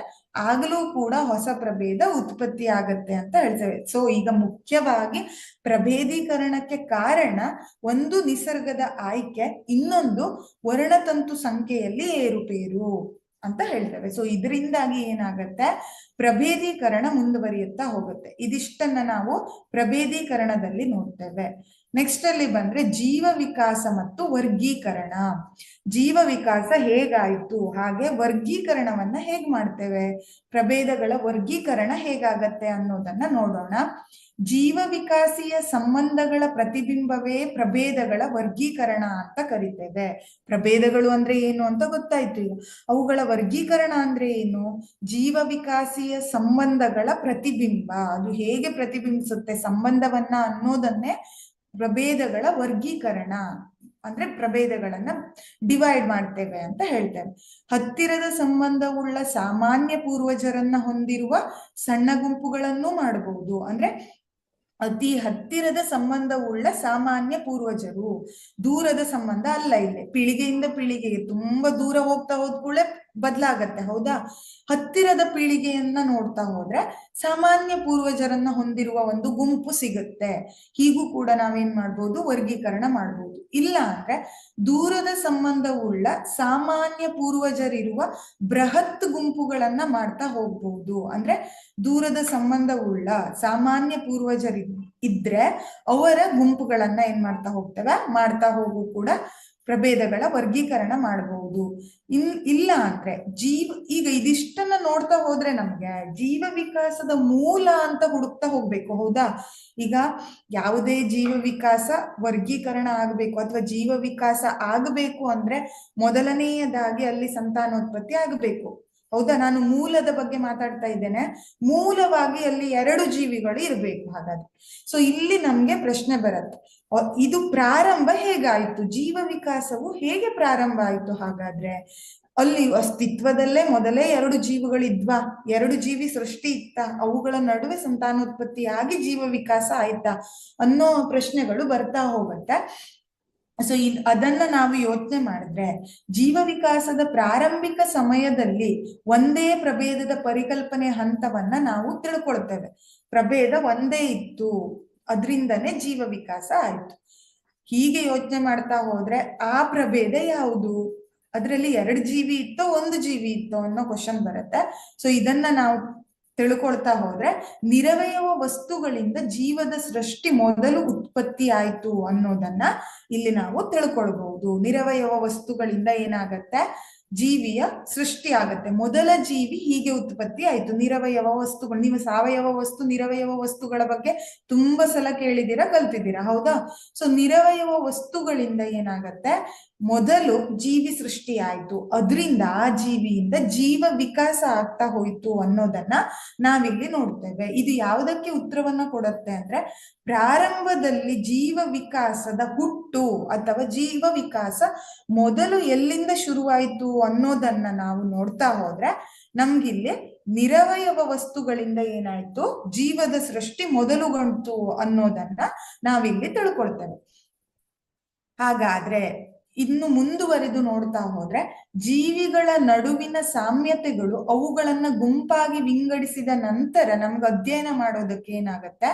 ಸಹಾಯ ಮಾಡತ್ತೆ. ಅಂದ್ರೆ ಜೀವಿಗಳ ನಡುವಿನ ಸಾಮ್ಯತೆ ಅಂದ್ರೆ ಹೋಲಿಕೆ. ಈಗ ಕಾಮನ್ ಆಗಿ ಜೀವಿಗಳಿಗೆ ಯಾವ ಹೋಲಿಕೆಗಳಿವೆ ಅನ್ನೋದನ್ನ ನಾವು ಸಾಮ್ಯತೆಯನ್ನ ನೋಡ್ತಾ ಹೋದ್ರೆ ಅವುಗಳನ್ನ ಗುಂಪಾಗಿ ವಿಂಗಡಿಸಿ ಅಧ್ಯಯನ ಮಾಡೋದಕ್ಕೆ ಏನಾಯ್ತು? ಇದು ಸುಲಭ ಆಯ್ತು. ಫಾರ್ ಎಕ್ಸಾಂಪಲ್, ಮ್ಯಾಕ್ಸಿಮಮ್ ಎಲ್ಲಾ ಜೀವಿಗಳು ಜೀವಕೋಶದಿಂದ ಮಾಡಲ್ಪಟ್ಟಿದೆ ಅಂತ ಕಲ್ತಿದ್ದೇವೆ. ಇದನ್ನ ನಾವು ಸಾಮ್ಯತೆ ಅಂತ ಹೇಳ್ತೇವೆ. ಹೌದಾ? ಅದು ಏಕಕೋಶ ಜೀವಿ ಇರಬಹುದು, ಬಹುಕೋಶ ಜೀವಿಗಳು ಇರಬಹುದು. ಹೌದಾ? ಅಲ್ಲಿ ಏನಾಗತ್ತೆ? ಎಲ್ಲರಿಗೂ ಜೀವಕೋಶದಿಂದನೇ ಮಾಡಲ್ಪಟ್ಟಿರತ್ತೆ. ಇದನ್ನ ನಾವು ಸಾಮ್ಯತೆ ಅಂತ ಕರಿತೇವೆ. ಈ ಸಾಮ್ಯತೆಯನ್ನ ಗುಂಪಾಗಿ, ಹೀಗಿರುವ ಸಾಮ್ಯತೆ, ಇದೇ ತರದ ಸಾಮ್ಯತೆಗಳನ್ನ ಗುಂಪಾಗಿ ವಿಂಗಡಿಸ್ತಾ ಹೋದ್ರೆ ನಮ್ಗೆ ಏನಾಗತ್ತೆ? ಈ ಜೀವ ವಿಕಾಸ ಹಾಗೂ ಅದರ ವರ್ಗೀಕರಣ ಮಾಡೋದಿಕ್ಕೆ, ಅದರ ಅಧ್ಯಯನ ಮಾಡೋದಿಕ್ಕೆ ಸಹಾಯ ಆಗತ್ತೆ ಅಂತ ಹೇಳ್ತೇವೆ. ಫಾರ್ ಎಕ್ಸಾಂಪಲ್, ಬಹುತೇಕ ಜೀವಿಗಳ ಜೀವಕೋಶಗಳಲ್ಲಿ ನ್ಯೂಕ್ಲಿಯಸ್ ಕಂಡು ಬರುತ್ತೆ, ಆದ್ರೆ ಬ್ಯಾಕ್ಟೀರಿಯಾದಲ್ಲಿ ಕೋಶಗಳು ಇಲ್ಲ ಅಂತ ಹೇಳ್ತೇವೆ. ಸೊ ಹೀಗೆ ನಾವು ಸಾಮ್ಯತೆಯನ್ನ ಹುಡುಕಿ ವರ್ಗೀಕರಣ ಮಾಡಬಹುದು. 2 ಪ್ರಭೇದಗಳ ಸಾಮಾನ್ಯ ಲಕ್ಷಣಗಳು ಹೆಚ್ಚಿದಂತೆಲ್ಲ ಅವುಗಳ ನಡುವಿನ ಸಂಬಂಧ ಕೂಡ ಏನಾಗತ್ತೆ? ನಿಕಟ ಆಗ್ತಾ ಹೋಗುತ್ತೆ. ಹೌದು, ಹೇಳ್ತೇವೆ 2 ಪ್ರಭೇದಗಳಲ್ಲಿ ಹೆಚ್ಚು ಸಾಮ್ಯತೆ ಕಾಣಿಸ್ತಾ ಇದೆ ಅಂದ್ರೆ ಅವು ಜಾಸ್ತಿ ಹತ್ತಿರದ ಸಂಬಂಧಿಗಳು ಅಂತ ಹೇಳ್ತೇವೆ. ಹೌದಾ? ಈಗ ಎಕ್ಸಾಂಪಲ್ ಆಗಿ ಹೇಳೋದಾದ್ರೆ ತಂದೆ ತಾಯಿಯಿಂದ ಮಕ್ಕಳು ತುಂಬಾ ಹತ್ತಿರದ ಸಂಬಂಧ. ಹೌದಾ? ಅದೇ ಪೀಳಿಗೆ, ಮುತ್ತಜ್ಜ ತಾತ ಹೀಗೆ ಹೇಳ್ತಾ ಹೋದ್ರೆ ಅವು ದೂರದ ಸಂಬಂಧ ಅಂತ ಹೇಳ್ತೇವೆ. ಅಂದ್ರೆ ತಂದೆ ತಾಯಿಗಳಿಗೆ ಹೋಲಿಸಿದ್ರೆ ಅವುಗಳು ಸ್ವಲ್ಪ ದೂರದ ಸಂಬಂಧ ಆದವು ಅಂತ. ಸೊ ಇಲ್ಲಿ ನಾವು 2 ಪ್ರಭೇದಗಳ ಸಾಮಾನ್ಯ ಲಕ್ಷಣ ಹೆಚ್ಚಿದಂತೆಲ್ಲ ಅವುಗಳು ತೀರಾ ಹತ್ತಿರದ ಸಂಬಂಧ ಅನ್ನೋದನ್ನ ಏನ್ ಮಾಡ್ಬೋದು? ಗುರುತಿಸಬಹುದು ಅನ್ನೋದನ್ನ ಕಲಿತೇವೆ. ನೆಕ್ಸ್ಟ್ ಅಲ್ಲಿ ನೋಡಿದ್ರೆ ಜೀವ ವಿಕಾಸಿಯ ಸಂಬಂಧಗಳನ್ನ ಪತ್ತೆ ಹಚ್ಚೋದು ಹೇಗೆ? ಹಾಗಾದ್ರೆ ಈಗ ಒಂದು ಜೀವ ವಿಕಾಸ ಮುಂದುವರೆದುಕೊಂಡು ಹೋಗಿದೆ ಅನ್ನೋದಕ್ಕೆ ಕೆಲವೊಂದು ಕುರುಹುಗಳು ಬೇಕು. ಹೌದಾ? ಅದನ್ನ ಪತ್ತೆ ಹಚ್ಚಬೇಕು. ಇಲ್ಲ ಅಂದ್ರೆ ಏನಾಗೋದಿಲ್ಲ, ಆ ಸಂಬಂಧಗಳು ಹೇಗೆ ಮುಂದುವರ್ಕೊಂಡು ಹೋಯ್ತು ಅಥವಾ ಈ ಜೀವ ವಿಕಾಸ ಆಗಿದೆಯಾ ಅನ್ನೋದು ನಮ್ಗೆ ಗೊತ್ತಾಗೋದಿಲ್ಲ. ಹಾಗಾದ್ರೆ ಜೀವ ವಿಕಾಸಿಯ ಸಂಬಂಧಗಳನ್ನ ನಾವು ಹೇಗೆ ಪತ್ತೆ ಮಾಡಬಹುದು? ವಿಭಿನ್ನ ಜೀವಿಗಳಲ್ಲಿರುವ ಲಕ್ಷಣಗಳ ಸಾಮ್ಯತೆ ಇರುವುದಕ್ಕೆ, ಏಕೆಂದರೆ ಅವು ಒಂದೇ ಸಾಮಾನ್ಯ ಪೂರ್ವಜರಿಂದ ಏನಾಗಿರುತ್ತೆ? ಆನುವಂಶೀಯವಾಗಿ ಬಂದಿರುತ್ತೆ. ನೋಡಿ, ಇಲ್ಲೇ ಈ ವಾಕ್ಯವನ್ನ ಮೊದಲು ಓದ್ತೇನೆ, ಆಮೇಲೆ ಇದರ ಅರ್ಥವನ್ನ ಹೇಳ್ತೇನೆ. ವಿಭಿನ್ನ ಜೀವಿಗಳಲ್ಲಿರುವ ಲಕ್ಷಣಗಳಲ್ಲಿ ಸಾಮ್ಯತೆ ಇರುತ್ತೆ, ಏಕೆಂದರೆ ಅವು ಒಂದೇ ಸಾಮಾನ್ಯ ಪೂರ್ವಜರಿಂದ ಆನುವಂಶೀಯವಾಗಿರುತ್ತೆ ಅಂತ ಹೇಳ್ತೇವೆ. ಅಂದ್ರೆ ಈಗ ನಾವು ಜೀವ ವಿಕಾಸದ ಸಂಬಂಧಗಳ ಪತ್ತೆ ಮಾಡ್ತಾ ಹೋದ್ರೆ ಒಂದಿಷ್ಟು ಜೀವಿಗಳನ್ನ ನಾವು ನೋಡ್ಬಹುದು. ಅವುಗಳಲ್ಲಿ ಒಂದಿಷ್ಟು ಲಕ್ಷಣಗಳು ಸಾಮಾನ್ಯವಾಗಿ ಕಾಣ್ತೇವೆ, ಹೌದಾ? ಅವು ಏಕೆ ಅಂತ ಯೋಚನೆ ಮಾಡ್ತಾ ಹೋದ್ರೆ ಅವುಗಳೆಲ್ಲ ಒಂದೇ ಪೂರ್ವಜರಿಂದ ಏನಾಗಿದೆ, ಆನುವಂಶೀಯವಾಗಿ ಬಂದಿದೆ.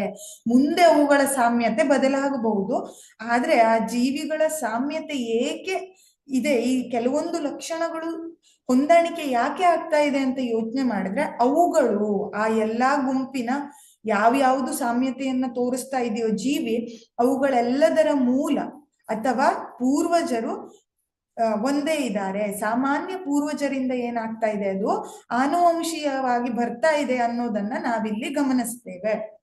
ಈಗ ಇಲ್ಲಿ ಎಕ್ಸಾಂಪಲ್ ಆಗಿ ಆಮೆ, ಕಡಲ ಆಮೆಯನ್ನ ತಗೊಂಡಿದ್ದೇವೆ, ಹೌದಾ? ಹಾಗೆ ಹಲ್ಲಿಗಳಿದೆ, ನಂತರ ಮೊಸಳೆ, ಹಕ್ಕಿ ಹಾಗೂ ಸ್ತನಿಗಳು. ಈಗ ಇವೆಲ್ಲ ಬೇರೆ ಬೇರೆ ವಿಧ, ಹೌದಾ? ಸ್ತನಿಗಳು ಬೇರೆ, ಹಾಗೆ ಹಲ್ಲಿಗಳು, ಕಡಲಾಮೆಗಳು ಅಂದ್ರೆ ಬೇರೆ. ಆದ್ರೂ ಕೂಡ ನಾವು ಈ ಎಲ್ಲ ಜೀವಿಗಳಲ್ಲಿ ಒಂದು ಲಕ್ಷಣವನ್ನ ಗಮನಿಸಬಹುದು. ಯಾವುದು ಅದು? ಅವುಗಳಿಗೆ ಕಾಲುಗಳಿವೆ, 4 ಕಾಲುಗಳನ್ನ ಹೊಂದಿವೆ ಎಲ್ಲಾ ಜೀವಿಗಳು ಅಂತ ಗಮನಿಸ್ತೇವೆ, ಹೌದಾ? ಅದು ಎಷ್ಟು, ಈಗ ಕೇಳ್ಬಹುದು ಎಲ್ಲದೂ 4 ಕಾಲಿದೆಯಾ, ಎಲ್ಲಿದೆ? ಹಕ್ಕಿಗಳಿಗೆ 2 ಇದೆ ಅಲ್ವಾ ಅಂತ ಬರ್ಬಹುದು. ಬಟ್ ಪ್ರಮುಖವಾಗಿ ಅವುಗಳಿಗೆ 4 ಕಾಲೇ ಇರುತ್ತೆ, ಆದ್ರೆ ಅವುಗಳ ಮುಂಗಾಲು ರೆಕ್ಕೆಗಳಾಗಿ ಪರಿವರ್ತನೆಯಾಗತ್ತೆ ಅಂತ ಹೇಳ್ತೇವೆ. ಸೊ ಸಾಮಾನ್ಯ ಲಕ್ಷಣ ಅಂತ ಬಂದ್ರೆ ಈ ಎಲ್ಲಾ ಜೀವಿಗಳಲ್ಲೂ ಸಾಮಾನ್ಯವಾಗಿ ನಾವು ಕಾಲುಗಳನ್ನ ನೋಡ್ತೇವೆ. 4 ಕಾಲುಗಳು, ಎಷ್ಟು ಕಾಲುಗಳಿವೆ? 4 ಕಾಲುಗಳನ್ನ ನೋಡ್ತೇವೆ. ಅವು ಮುಂದೆ ವಿಕಾಸ ಹೊಂದಿ ಆ ಕಾಲುಗಳು ಬೇರೆ ಸ್ವರೂಪವನ್ನ ಪಡೆದುಕೊಂಡಿರಬಹುದು, ಅದು ಬೇರೆ.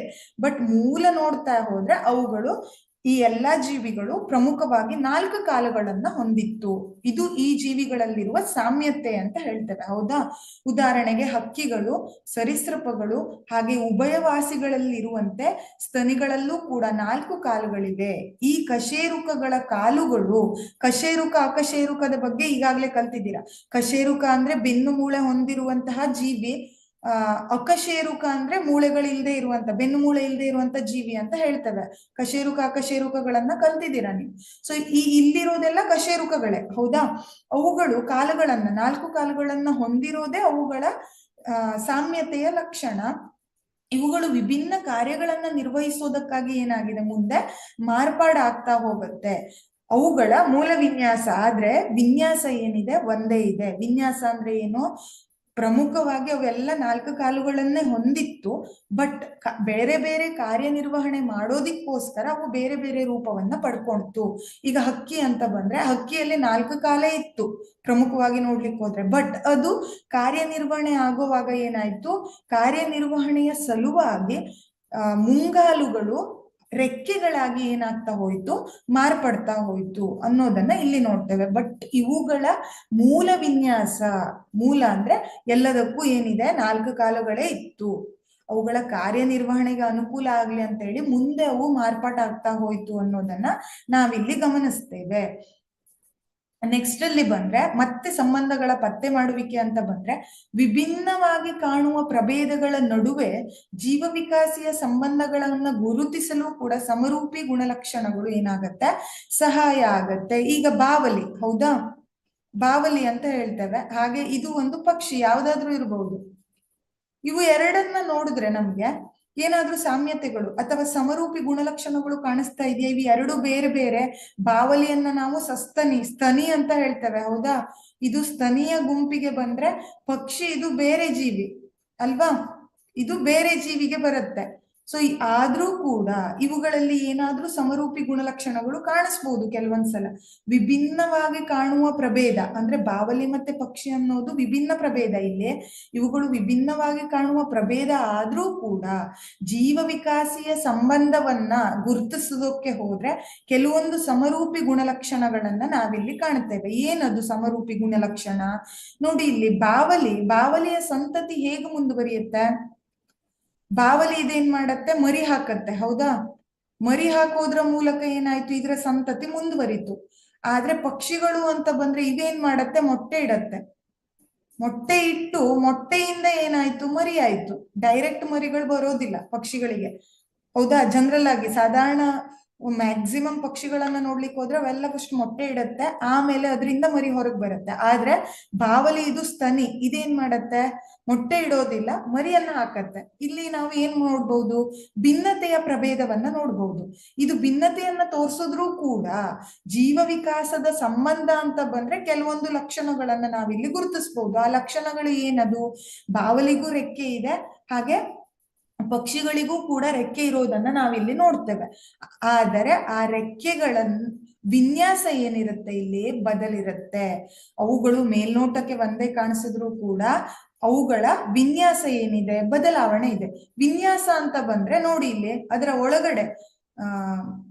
ಒಳಗಡೆಯ ಚಿತ್ರವನ್ನ ತೋರಿಸಿದ್ದೇವೆ. ಇದು ಬಾವಲಿಯ ಕಾಲು, ಇದು ಪಕ್ಷಿಯ ರೆಕ್ಕೆಯ ಅಂಶ ಅಂತ ತಗೊಂಡ್ರೆ, ಇಲ್ಲಿ ಬಾವಲಿಯ ರೆಕ್ಕೆಯ ಅಂಶ ಏನಿದೆ, ಇದನ್ನ ನೋಡಿ, ಹಸ್ತ, ನಮ್ಮ ಕೈಯಲ್ಲಿ ಹಸ್ತ ಇದೆ ಅಲ್ವಾ, ಹಸ್ತದ ರೂಪದಲ್ಲಿ ಕಾಣಿಸುತ್ತೆ ಬಾವಲಿಯ ರೆಕ್ಕೆಗಳು, ಹೌದಾ. ಆದ್ರೆ ಹಕ್ಕಿ ಅಂತ ತಗೊಂಡ್ರೆ ಪೂರ್ತಿ ನಾವು ಕೈಯನ್ನ ಹೀಗೆ ಬೆಂಡ್ ಮಾಡಿದಾಗ ಕಾಣಿಸುತ್ತೆ, ಹೌದಾ. ಬರೀ ಹಸ್ತ ಅಷ್ಟನ್ನೇ ನಾವಿಲ್ಲಿ ನೋಡ್ತಾ ಇಲ್ಲ. ಹಕ್ಕಿಯ ಗರಿಗಳ ಒಳಗಿನ ಅಂಶವನ್ನ ತೋರಿಸಿದ್ದೇನೆ. ಅಂದ್ರೆ ಇಲ್ಲಿ ಏನ್ ಕಾಣಿಸ್ತಾ ಇದೆ ಅಂದ್ರೆ ಅವುಗಳ ಸ್ವರೂಪದಲ್ಲಿ ಭಿನ್ನತೆ ಕಾಣಿಸ್ತಾ ಇದೆ. ಅವುಗಳ ಸ್ವರೂಪದಲ್ಲಿ ಭಿನ್ನತೆ ಕಾಣಿಸ್ತಾ ಇದೆ. ಆದ್ರೆ ಅದು ಯಾಕೆ ಹಾಗೆ ಮಾರ್ಪಾಟಾಗಿದೆ, ನಾವಿಲ್ಲಿ ಕಾಮನ್ ಆಗಿ ಏನನ್ನ ಗಮನಿಸಬಹುದು, ಜೀವ ವಿಕಾಸದಲ್ಲಿ ಸಮರೂಪಿ ಗುಣಲಕ್ಷಣ ಅಂತ ಇಲ್ಲಿ ಏನ್ ಕಾಣಿಸುತ್ತೆ. ಸ್ವರೂಪದಲ್ಲಿ ಭಿನ್ನತೆ ಇದ್ರೂ ಕೂಡ ಆ ಭಿನ್ನತೆ ಯಾಕಾಗಿದೆ, ಅವುಗಳು ಬೇರೆ ಬೇರೆ ಕಾರ್ಯನಿರ್ವಹಣೆಯ ಅಂಗ ಅಂತ ಹೇಳ್ತೇವೆ, ಹೌದಾ. ಅವುಗಳನ್ನ ಬೇರೆ ಬೇರೆ ಕಾರ್ಯ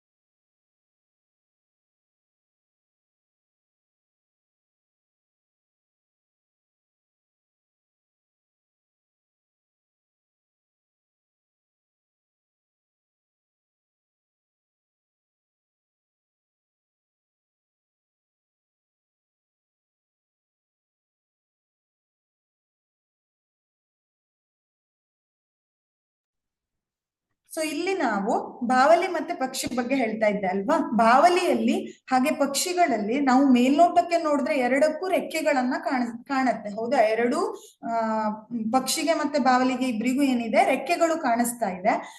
ಆದ್ರೆ ಅವುಗಳ ಸ್ವರೂಪದಲ್ಲಿ ಏನಿದೆ, ಭಿನ್ನತೆ ಇದೆ. ಬಟ್ ಇಲ್ಲಿ ಒಂದು ಸಮರೂಪಿ ಗುಣಲಕ್ಷಣ ಅಂದ್ರೆ ಏನು ಅಂದ್ರೆ ಕಾರ್ಯಾನುರೂಪಿ ಅಂಗ. ಇದು ಎರಡೂ ಕೂಡ, ಬಾವಲಿಗೂ ಕೂಡ ರೆಕ್ಕೆ ಕಾರ್ಯಾನುರೂಪಿ ಅಂಗನೆ, ಪಕ್ಷಿಗೂ ಕೂಡ ಇದು ಕಾರ್ಯಾನುರೂಪಿ ಅಂಗನೆ. ಇದು ಒಂದು ಸಮರೂಪಿ ಗುಣಲಕ್ಷಣವನ್ನ ನಾವಿಲ್ಲಿ ನೋಡಬಹುದು. ಹೀಗಿದ್ರು ಅಂಗಗಳ ಆಕಾರದಲ್ಲಿನ ಸಾಮ್ಯತೆಗೆ ಒಂದೇ ಮೂಲದ ಪೂರ್ವಜ ಜೀವಿ ಕಾರಣ ಆಗ್ಬೇಕಂತ ಹೇಳಲಿಕ್ಕೆ ಆಗೋದಿಲ್ಲ. ಈಗ ನೋಡಿದ್ವಿ ನಾವು ಬಾವಲಿಯಲ್ಲಿ ಏನಾಯ್ತು, ಇಲ್ಲಿ ಹಸ್ತ ಆಕಾರದ ರೆಕ್ಕೆಗಳ ಒಳಗಡೆ ಹೀಗಿರುತ್ತೆ, ಹಕ್ಕಿಗಳ ರೆಕ್ಕೆಗಳ ಒಳಗಡೆ ಹೀಗಿರುತ್ತೆ ಅನ್ನೋದನ್ನ ಏನ್ ಮಾಡಿದ್ದೇವೆ, ನಾವು ಗಮನಿಸಿದ್ದೇವೆ, ಹೌದಾ. ಆದ್ರೆ ಇವುಗಳು ಏನಾಯ್ತು, ಹೊರಗಡೆ ನೋಡ್ಲಿಕ್ಕೆ ಎರಡು ರೆಕ್ಕೆಗಳು ಒಂದೇ ತರ ಕಾಣಿಸಿದ್ರು ಕೂಡ, ಅವುಗಳ ಆಕಾರದಲ್ಲಿ ಸಾಮ್ಯತೆ ಕಾಣಿಸಿದ್ರು ಕೂಡ ಅವುಗಳ ಸ್ವರೂಪ ಏನಿದೆ ಭಿನ್ನವಾಗಿದೆ. ಕಾರ್ಯರೂಪಿ ಅಂಗಗಳು ಅಂತ ಹೇಳ್ತೇವೆ ಇವುಗಳಿಗೆ. ಹೀಗಿರೋವಾಗ ನಾವು ಬಾವಲಿ ಮತ್ತೆ ಹಕ್ಕಿಗಳು ಒಂದಕ್ಕೊಂದು ಸಂಬಂಧ ಇದೆಯಾ ಅಂತ ಪ್ರಶ್ನೆ ಬರುತ್ತೆ. ಇವುಗಳನ್ನ ನಾವು ಸಂಬಂಧ ಕಲ್ಪಿಸಬಹುದಾ, ಯಾಕಂದ್ರೆ ನೋಡೋದಕ್ಕೆ ಹಕ್ಕಿಗಳ ಎರಡಕ್ಕೂ, ಬಾವಲಿಗೂ ರೆಕ್ಕೆಗಳಿವೆ, ಪಕ್ಷಿಗಳಿಗೂ ರೆಕ್ಕೆಗಳಿವೆ, ಆದ್ರೆ ಅವುಗಳ ಸ್ವರೂಪ ಭಿನ್ನವಾಗಿದೆ. ಅದು ನಮ್ಗೆ ಹೊರಗಡೆಯಿಂದ ಕಾಣಿಸ್ತಾ ಇಲ್ಲ. ಎರಡೂ ಕೂಡ ರೆಕ್ಕೆಗಳಿರೋದಕ್ಕಾಗಿ ನಾವು ಸಂಬಂಧ ಪೂರ್ವಜರ ಜೊತೆ ಸಂಬಂಧವನ್ನ ಕಲ್ಪಿಸಬಹುದಾ, ಇವುಗಳ ಎರಡರ ಪೂರ್ವಜರು ಒಂದೇ ಅಂತ ಹೇಳ್ಬಹುದಾ ಅಂತ ಕೇಳಿದ್ರೆ ಇಲ್ಲ. ಇಲ್ಲಿ ಇವುಗಳ ಪೂರ್ವಜ ಜೀವಿ ಕಾರಣ ಅಂತ ಹೇಳ್ತೇವೆ. ಇವುಗಳ ಎರಡು ಒಂದೇ ಪೂರ್ವಜ ಜೀವಿಯಿಂದ ಆಗಿದ್ದಲ್ಲ. ಸೊ ಇವುಗಳು ಕಾರ್ಯಾನುರೂಪಿ ಅಂಗಗಳು ಅಂತ ಅಷ್ಟೇ ನಾವಿಲ್ಲಿ ಗಮನಿಸ್ತೇವೆ. ಸ್ವರೂಪದಲ್ಲಿ ಭಿನ್ನತೆ ಇದೆ, ಕಾರ್ಯಾನುರೂಪಿ ಅಂಗಗಳಲ್ಲಿ ಸಾಮ್ಯತೆ ಇದ್ರೂ ಕೂಡ ಇವುಗಳು ಒಂದೇ ಪೂರ್ವಜರಿಂದ ಆಗಿದೆ ಅಂತ ಹೇಳಲಿಕ್ಕೆ ಆಗೋದಿಲ್ಲ. ಸೊ ಇವೆರಡು ಬೇರೆ ಬೇರೆ ಪೂರ್ವಜರಿಂದ ಆಗಿದೆ ಅಂತಾನೆ ನಾವಿಲ್ಲಿ ಹೇಳ್ತೇವೆ, ಆಯ್ತಾ. ಇದಿಷ್ಟನ್ನ ನೋಡ್ಬೋದು. ನೆಕ್ಸ್ಟ್ ಅಲ್ಲಿ ನೋಡಿದ್ರೆ ರಚನಾನುರೂಪಿ ಅಂಗ ಅಂತ ಬರುತ್ತೆ. ಇವುಗಳು ಹೇಗೆ ಹಾಗಾದ್ರೆ ಜೀವ ವಿಕಾಸಕ್ಕೆ ಸಂಬಂಧವನ್ನ ಕೊಡುತ್ತೆ ಅನ್ನೋದನ್ನ ನೋಡೋಣ. ರಚನಾನುರೂಪಿ ಅಂಗ ಅಂದ್ರೆ ಈಗ ಫಾರ್ ಎಕ್ಸಾಂಪಲ್ ಹಕ್ಕಿ, ನಾನೇನ್ ಮಾಡಿದ್ದೇನೆ, ಹಕ್ಕಿಯ ಕಾಲಿನ ಪೋರ್ಷನ್ ಅನ್ನ ತಗೊಂಡಿದ್ದೇನೆ, ಅಥವಾ ರೆಕ್ಕೆಯೊಳಗಿನ ಪೋರ್ಷನ್ ಅಂತ ಬೇಕಾದ್ರೂ ನೀವು ಕನ್ಸಿಡರ್ ಮಾಡ್ಬೋದು. ಹಲ್ಲಿ ಇದೆ, ಹಾಗೆ ಪಕ್ಷಿ ಮತ್ತೆ ಮಾನವ, ಬೇರೆ ಬೇರೆ ಬೇರೆ ಜೀವಿಗಳ ಕಾಲಿನ ಹಾಗೆ ರೆಕ್ಕೆಯ ಪೋರ್ಷನ್ ಇದೆ. ಇವುಗಳನ್ನ ನೋಡಿ, ನೀವು ನೋಡಿದ್ರೆ ನಿಮ್ಗೆ ಏನ್ ಅನ್ಸ್ತಾ ಇದೆ? ಎಲ್ಲದರಲ್ಲೂ ಸಾಮ್ಯತೆ ಕಾಣಿಸುತ್ತೆ, ಎಲ್ಲ ಒಂದೇ ತರ ಕಾಣಿಸ್ತಾ ಇದೆ ಅಲ್ವಾ? ಸೊ ಹಾಗಾದ್ರೆ ಇವುಗಳಲ್ಲಿ ಸ್ವರೂಪದಲ್ಲಿ ಏನಿಲ್ಲ, ಭಿನ್ನತೆ ಇಲ್ಲ. ಸ್ವರೂಪದಲ್ಲಿ ಏನಿದಾವೆ, ಇವು ಹೋಲ್ತಾ ಇದೆ, ಸ್ವರೂಪದಲ್ಲಿ ಒಂದೇ ಇದೆ ಅಂತ ಹೇಳ್ತೇವೆ. ಹೌದೇ? ಒಂದೇ ಸಮನಾದ ಸ್ವರೂಪವನ್ನ ಹೊಂದಿದೆ, ಸ್ವರೂಪದಲ್ಲಿ ಒಂದೇ ಸಮನಾಗಿದೆ ಅಂತ ನಾವಿಲ್ಲಿ ಏನ್ ಮಾಡ್ಬೋದು, ಹೇಳ್ಬಹುದು. ಸ್ವರೂಪದಲ್ಲಿ ಒಂದೇ ಸಮನಾಗಿದ್ರೂ ಕೂಡ ರಚನಾನುರೂಪಿ ಅಂಗಗಳು ಏನಿದೆ ಬೇರೆ ಬೇರೆ ಇದೆ. ಮಾನವನಲ್ಲಿ ಇದರ ಕಾರ್ಯ ಏನಿದೆ ಬೇರೆ ಇದೆ, ಹೌದಾ? ಸೊ ಇಲ್ಲಿ ಕಾರ್ಯಗಳಲ್ಲಿ ನಾವೇನ್ ಮಾಡ್ತೇವೆ, ಭಿನ್ನತೆಯನ್ನ ನೋಡ್ತೇವೆ. ಕಾರ್ಯಗಳ ಭಿನ್ನತೆ ನೋಡಿ, ಅಲ್ಲಿ ಕನ್ಫ್ಯೂಸ್ ಮಾಡ್ಕೊಳ್ಬೇಡಿ, ಸರಿಯಾಗಿ ತಿಳ್ಕೊಳ್ಳಿ. ಕಾರ್ಯಾನುರೂಪಿ ಹಿಂದೆ ಹೇಳಿದ್ದು ಕಾರ್ಯಾನುರೂಪಿ ಅಂಗ, ಹೌದಾ? ಅಲ್ಲೇನಾಯ್ತು, ಸ್ವರೂಪದಲ್ಲಿ ಒಂದೇ ಇತ್ತು, ಕಾರ್ಯಗಳ ಭಿನ್ನತೆಯನ್ನ ನೋಡಿದ್ದೇವೆ. ಬಟ್ ಇಲ್ಲಿ ರಚನಾನುರೂಪಿ ಅಂಗದಲ್ಲಿ ಇಲ್ಲೇನಾಗ್ತಾ ಇದೆ, ಸಾರಿ, ಅಲ್ಲಿ ಸ್ವರೂಪಗಳಲ್ಲಿ ಸೇಮ್ ಇತ್ತು, ಆದ್ರೆ ಒಂದ್ ನಿಮಿಷ ವೇಟ್ ನೋಡಿ, ಇಲ್ಲಿ ಸ್ವರೂಪಗಳಲ್ಲಿ ಭಿನ್ನತೆ ಇತ್ತು, ಆದ್ರೆ ಕಾರ್ಯ ಒಂದೇ ಇದೆ. ಇಲ್ಲೇನಾಗ್ತಾ ಇದೆ, ರಚನಾನುರೂಪಿಯಲ್ಲಿ ಸ್ವರೂಪದಲ್ಲಿ ಒಂದೇ ಇದೆ, ಆದ್ರೆ ಕಾರ್ಯಗಳು ಭಿನ್ನವಾಗಿ ಕಾಣಿಸ್ತಾ ಇದೆ. ಸ್ವರೂಪದಲ್ಲಿ ಒಂದೇ ಇರೋದನ್ನ ನಾವು ಒಂದೇ ಪೀಳಿಗೆಯಿಂದ, ಒಂದೇ ಪೀಳಿಗೆಯಿಲ್ಲ ಅಂದ್ರೆ ಒಂದಕ್ಕೊಂದು ಸಂಬಂಧ ಇದೆ ಅಂತ ಹೇಳಬಹುದು. ಆದ್ರೆ ಕಾರ್ಯಗಳಲ್ಲಿ ಒಂದೇ ಇದ್ದು ಸ್ವರೂಪದಲ್ಲಿ ಭಿನ್ನತೆ ಇದ್ರೆ, ಅಂದ್ರೆ ಇಲ್ಲಿ ಏನಾಗಿದೆ, ಸ್ವರೂಪದಲ್ಲಿ ಭಿನ್ನತೆ ಇದೆ, ಕಾರ್ಯಾನುರೂಪಿ ಅಂಗಗಳು ಒಂದೇ ಇದೆ. ಹೀಗಿದ್ರೆ ಇವುಗಳನ್ನ ನಾವು ಒಂದೇ ಮೂಲದ ಜೀವಿ ಅಂತ ಹೇಳೋದಿಲ್ಲ, ಇವುಗಳಿಗೆ ಸಂಬಂಧ ಇಲ್ಲ, ಬೇರೆ ಬೇರೆ ಪೂರ್ವಜರಿಂದ ಏನಾಗಿದೆ, ಬಂದಿದೆ ಅಂತ ಹೇಳ್ತೇವೆ. ಇಲ್ಲಿ ನಾವು ಬೇರೆ ಬೇರೆ ಪೂರ್ವಜರಿಂದ ಈ ಜೀವಿಗಳ ಉತ್ಪತ್ತಿಯಾಗಿದೆ ಅಂತ ಹೇಳ್ತೇವೆ. ಯಾವಾಗ ಕಾರ್ಯಾನುರೂಪಿ ಅಂಗಗಳಲ್ಲಿ ಒಂದೇ ಇದ್ದು ಸ್ವರೂಪದಲ್ಲಿ ಭಿನ್ನತೆ ಇದ್ದಾಗ. ಅದೇ ಇಲ್ಲಿ ನೆಕ್ಸ್ಟ್ ಎಕ್ಸಾಂಪಲ್ ಅಲ್ಲಿ ನಾನೇನ್ ಹೇಳಿದೆ, ಸ್ವರೂಪ ಒಂದೇ ಇದೆ, ಇವೆಲ್ಲ ನೋಡಿ ಒಂದೇ ಸ್ವರೂಪವನ್ನ ಹೊಂದಿದೆ. ಬೇರೆ ಬೇರೆ ಜೀವಿ ಇದು, ಮಾನವ, ಪಕ್ಷಿ, ಹಲ್ಲಿ, ಹಕ್ಕಿ, ಇವಿಷ್ಟು ಬೇರೆ ಬೇರೆ ಜೀವಿ ಆದ್ರೂ ಕೂಡ ಈ ಸ್ವರೂಪದಲ್ಲಿ ಒಂದೇ ಇದೆ, ಹೌದಾ? ಸಾಮ್ಯತೆ ಕಾಣಿಸ್ತಾ ಇದೆ. ಬಟ್ ಅವುಗಳ ಕಾರ್ಯದಲ್ಲಿ ನಾವು ಭಿನ್ನತೆಯನ್ನ ನೋಡ್ತೇವೆ. ಹೀಗಿದ್ರೂ ಕೂಡ ಸ್ವರೂಪದಲ್ಲಿ ಒಂದೇ ಇದ್ದಿದ್ದಕ್ಕಾಗಿ ಇವುಗಳ ಪೂರ್ವಜರಿಗೆ ಸಂಬಂಧ ಇದೆ ಅಂತ ಹೇಳ್ತೇವೆ. ಪೂರ್ವಜರು, ಒಂದೇ ಪೂರ್ವಜರಿಂದ ಏನಾಗಿದೆ, ಇವುಗಳೆಲ್ಲ ಬೇರೆ ಬೇರೆ ಪ್ರಭೇದಗಳಾಗಿ ವರ್ಗೀಕರಣ ಹೊಂದಿದೆ ಅನ್ನೋದನ್ನ ನಾವಿಲ್ಲಿ ನೋಡ್ತೇವೆ. ಇದಿಷ್ಟು ಕಾರ್ಯಾನುರೂಪಿ ಅಂಗ ಹಾಗೂ ರಚನಾನುರೂಪಿ ಅಂಗದ ಬಗ್ಗೆ ನಾವು ತಿಳ್ಕೊಂಡ್ವಿ. ನೆಕ್ಸ್ಟ್ ಅಲ್ಲಿ ಬಂದ್ರೆ ಪಳಿಯುಳಿಕೆ. ಪಳಿಯುಳಿಕೆ ಅನ್ನೋದನ್ನ ನೀವು ಈಗಾಗಲೇ ಕೇಳಿರ್ತೀರಾ ಅಲ್ವಾ? ಪಳಿಯುಳಿಕೆ ಅನ್ನೋದು ಏನನ್ನ ಸೂಚಿಸುತ್ತೆ ಅಂದ್ರೆ, ಒಂದು ಜೀವಿ ಕಾಲ ಕಳ್ಕೊಂಡು ಹೋಗಿದೆ, ಅದು ಸತ್ತು ಹೋದ್ಮೇಲೆ ಅದರ ಅವಶೇಷಗಳನ್ನ ನಾವು ಪಳಿಯುಳಿಕೆ ಅಂತ ಹೇಳ್ತೇವೆ, ಹೌದಾ? ಹಾಗಾದ್ರೆ ನಾವಿಲ್ಲಿ ಡೈನೋಸರ್ಗಳು ಈಗ ಅತಿ ಕ್ಷೀಣಿಸ್ಬಿಟ್ಟಿದೆ, ಹೌದಾ? ಇವುಗಳು ಅಳಿವಿನಂಚಿನಲ್ಲಿರುವ ಜೀವಿ ಅಂತ ಹೇಳ್ತೇವೆ. ಅಳಿವಿನಂಚು ಅಂದ್ರೂ ತಪ್ಪಾಗಬಹುದೇನೋ, ಕಾಣಿಸೋದೇ ಇಲ್ಲ, ಅಷ್ಟು ರೇರ್ ಆಗಿದೆ. ಸೊ ಇದರ ಪಳಿಯುಳಿಕೆಯನ್ನ ನೋಡ್ಬೋದು. ಹಾಗೆ ಇದು ಒಂದು ಜಾತಿಯ ಮೀನು, ಇದು ಕೂಡ ಈಗ ಇಲ್ಲ, ಈ ಜಾತಿಯ ಮೀನು. ಹೀಗೆ ಅನೇಕ ಪಳಿಯುಳಿಕೆಗಳನ್ನ ನಾವು ನೋಡ್ತೇವೆ. ಹಾಗಾದ್ರೆ ಪಳಿಯುಳಿಕೆ ಅಂದ್ರೆ ಏನು? ಸಂರಕ್ಷಿಸಲ್ಪಟ್ಟ ಅವಶೇಷಗಳನ್ನೇ ನಾವೇನಂತ ಕರಿತೇವೆ? ಪಳಿಯುಳಿಕೆ ಅಂತ ಕರಿತೇವೆ. ಇವುಗಳು ಅವಶೇಷಗಳು, ಇವುಗಳನ್ನ ಸಂರಕ್ಷಿಸಲ್ಪಡ್ತೇವೆ, ಅದನ್ನ ಜೀವಿಗಳ ಪಳಿಯುಳಿಕೆ ಅಂತ ಹೇಳ್ತೇವೆ. ಹಾಗಾದ್ರೆ ಪಳಿಯುಳಿಕೆಯು ಹೇಗೆ ಉತ್ಪತ್ತಿ ಆಗತ್ತೆ ಅಂದ್ರೆ, ಸಾಮಾನ್ಯವಾಗಿ ಜೀವಿಗಳು ಸತ್ತಾಗ ಏನಾಗತ್ತೆ, ಅವುಗಳ ದೇಹವು ಕೊಳೆಯೋದಕ್ಕೆ ಸ್ಟಾರ್ಟ್ ಆಗತ್ತೆ. ನೋಡಿ ಇಲ್ಲೇ, ಸಾಮಾನ್ಯವಾಗಿ ಜೀವಿಗಳು ಸತ್ತಾಗ ಅವುಗಳ ದೇಹ ಏನಾಗತ್ತೆ, ಕೊಳೆಯುತ್ತೆ ಮತ್ತು ಅಳಿದು ಹೋಗುತ್ತೆ ಅಂತ ಹೇಳ್ತೇವೆ. ಎಲ್ಲ ಜೀವಿ ಸತ್ತಾಗ್ಲೂ ಸಾಧಾರಣವಾಗಿ ಕೊಳೆಯುತ್ತೆ, ಹೌದಾ?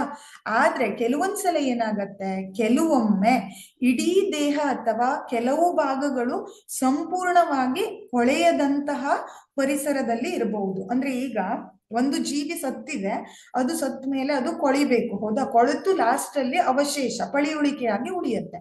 ಕೆಲವೊಂದ್ಸಲ ಏನಾಗತ್ತೆ ಅಂದ್ರೆ ಜೀವಿಯ ಅಷ್ಟು ದೇಹದ ಅಷ್ಟು ಭಾಗಗಳು ಕೊಳೆಯೋದಿಲ್ಲ, ಕೆಲವೊಂದು ಸಲ ದೇಹ ಅಥವಾ ಕೆಲವು ಭಾಗಗಳು ಸಂಪೂರ್ಣವಾಗಿ ಕೊಳೆಯದೆ ಏನಾಗತ್ತೆ ಪರಿಸರದಲ್ಲಿ ಇರೋ ಸಾಧ್ಯತೆ ಇರುತ್ತೆ. ಫಾರ್ ಎಕ್ಸಾಂಪಲ್, ಈಗ ಕೀಟ ಒಂದು ಏನ್ ಮಾಡತ್ತೆ, ಬಿಸಿ ನೀರಿನ ಬುಗ್ಗೆಯ ಕೆಸರಲ್ಲಿ ಸಿಲುಕಿದ್ರೆ ಬೇಗನೆ ಕೊಳೆಯೋದಿಲ್ಲ ಅಂತ ಹೇಳ್ತೇವೆ. ಹಾಗೆ ನಿಧಾನವಾಗಿ ಗಟ್ಟಿಯಾಗಿ ಕೀಟದ ದೇಹದ ಭಾಗಗಳ ಪಡಿಯಚ್ಚನ್ನ ಹಾಗೆ ಉಳಿಸುತ್ತೆ ಅಂತ ಹೇಳ್ತೇವೆ.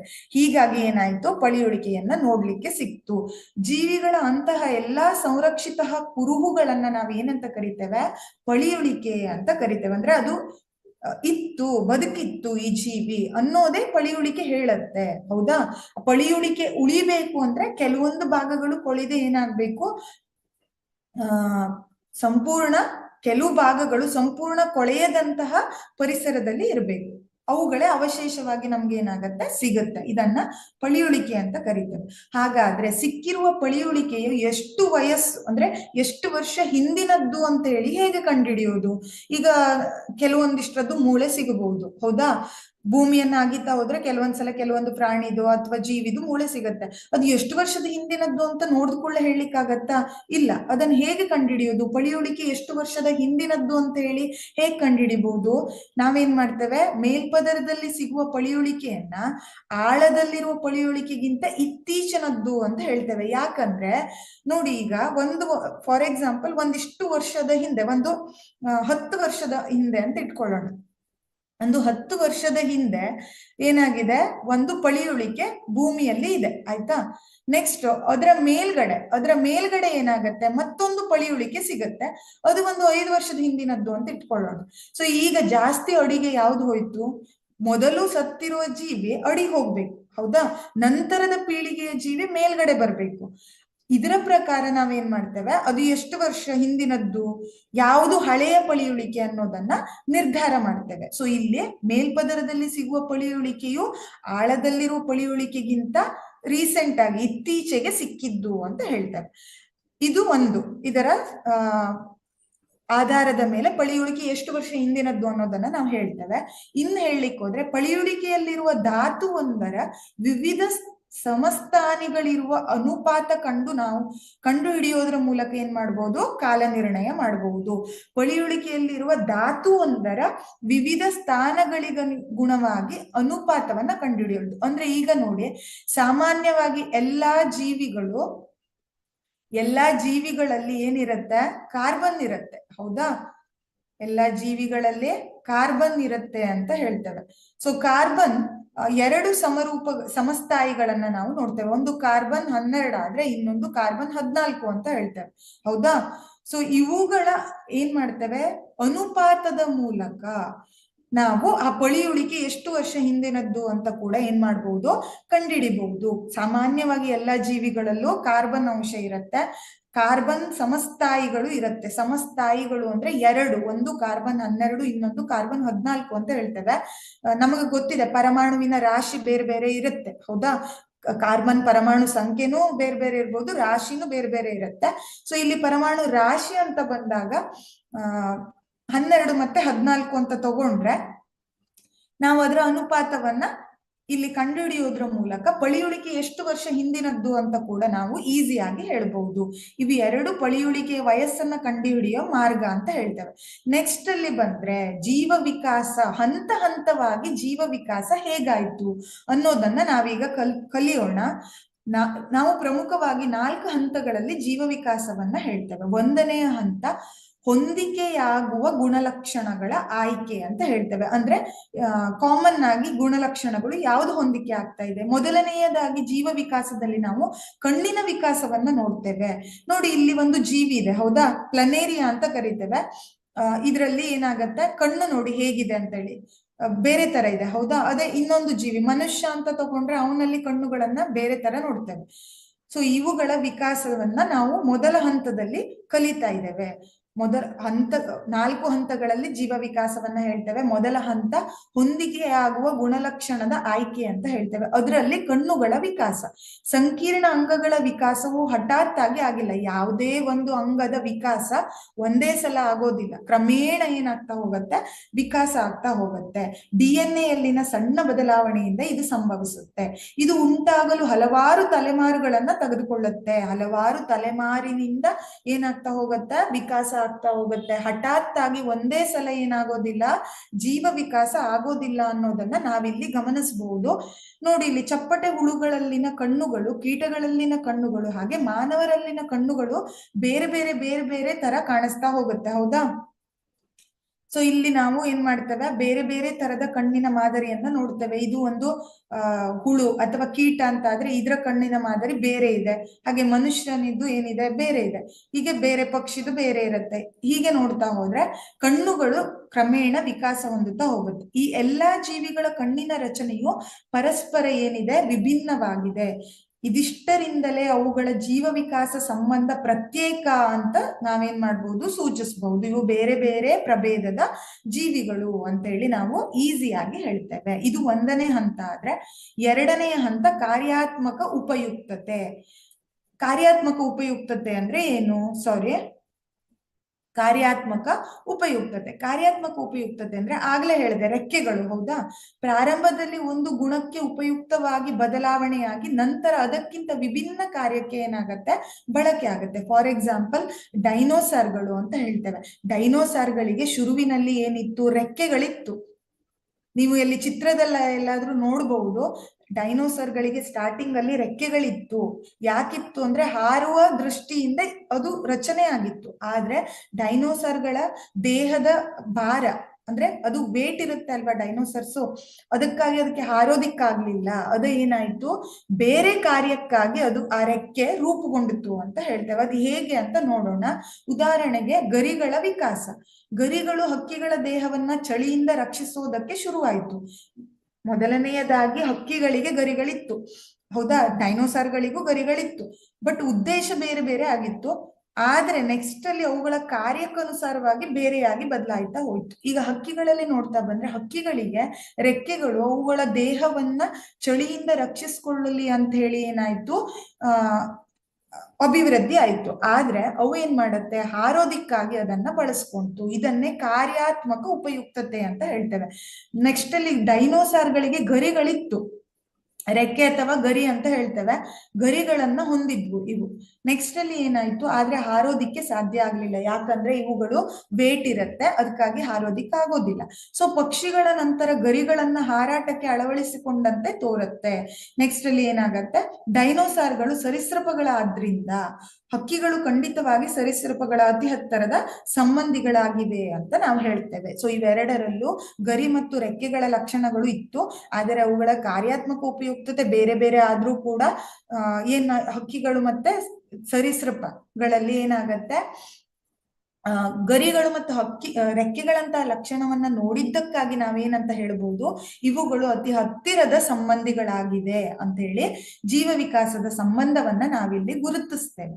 ನೆಕ್ಸ್ಟ್ ಅಲ್ಲಿ ಬಂದ್ರೆ, ನೋಡಲು ಬಹಳ ವಿಭಿನ್ನವಾಗಿರುವ ರಚನೆಗಳು ಕೂಡ ಕೆಲವೊಂದ್ಸಲ ಸಾಮಾನ್ಯ ಪೂರ್ವಜರಿಂದಲೇ ಆಗಿರುತ್ತೆ ಅಂತ ಹೇಳ್ತೇವೆ. ಅದಕ್ಕೆ ಉದಾಹರಣೆ ಕಾಡು ಎಲೆಕೋಸು.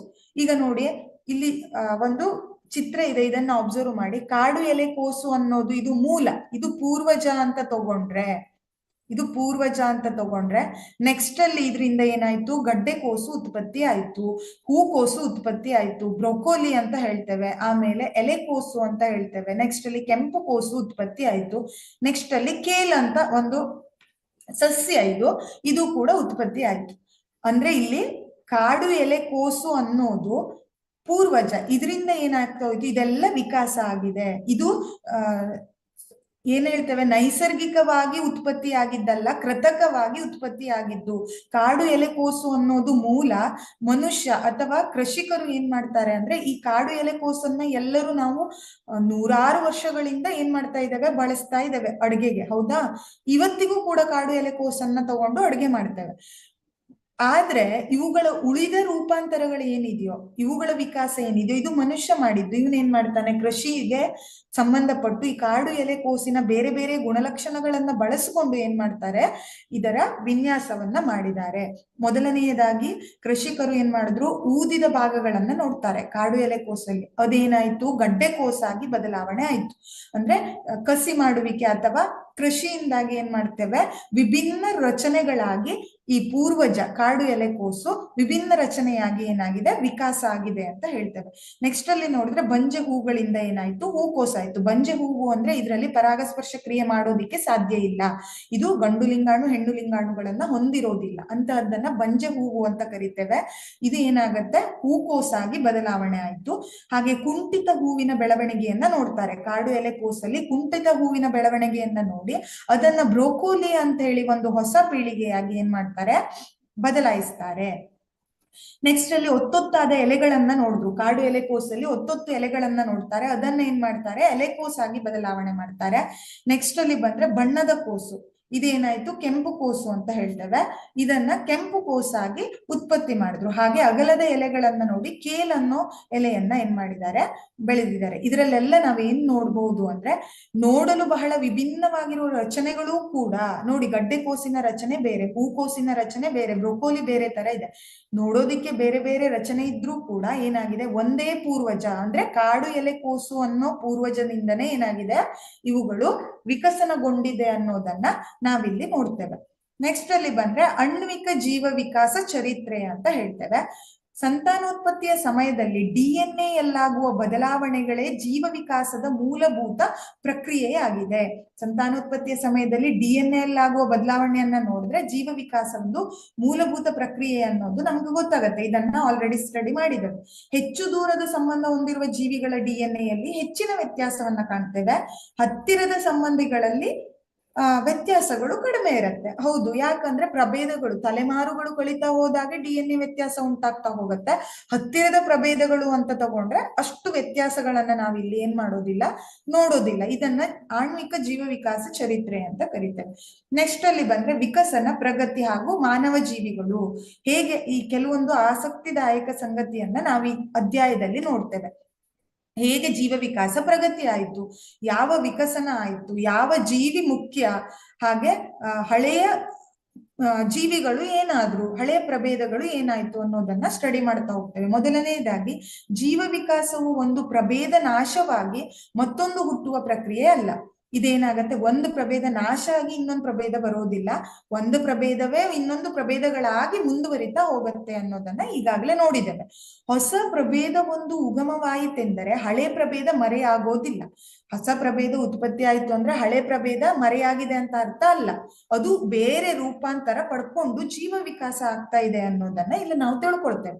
ಹೊಸದಾಗಿ ಉಗಮವಾದ ಪ್ರಭೇದಗಳು ಯಾವುದೇ ರೀತಿಯಲ್ಲಿ ಹಳೆಯದಕ್ಕಿಂತ ಉತ್ತಮವಂತ ಅಲ್ಲ. ಈಗ ಹೊಸ ಹೊಸ ಪ್ರಭೇದ ಉತ್ಪತ್ತಿ ಆಗ್ತಾ ಹೋದಾಗೆ ಹಳೆ ಪ್ರಭೇದಕ್ಕಿಂತ ಅವುಗಳು ಗ್ರೇಟ್ ಅಂತ ಅಲ್ಲ, ಹೌದಾ, ಎಲ್ಲನೂ ಒಂದೇ ಅನ್ನೋದನ್ನ ಈ ವಾಕ್ಯ ಹೇಳುತ್ತೆ. ನಿಸರ್ಗದ ಆಯ್ಕೆ ಹಾಗೂ ವಂಶವಾಹಿ ಹರಿವು ಒಟ್ಟಾಗಿ ಮೂಲ ಪ್ರಭೇದದೊಂದಿಗೆ ಏನ್ ಮಾಡತ್ತೆ, ಸಂತಾನೋತ್ಪತ್ತಿ ಮಾಡಲಾಗದೆ ಜೀವಕೋಶವನ್ನ ಸೃಷ್ಟಿಸುತ್ತೆ. ಇದನ್ನ ಪ್ರಭೇದೀಕರಣದಲ್ಲಿ ಆಗ್ಲೇ ಎಕ್ಸ್ಪ್ಲೇನ್ ಮಾಡಿದ್ದೇನೆ.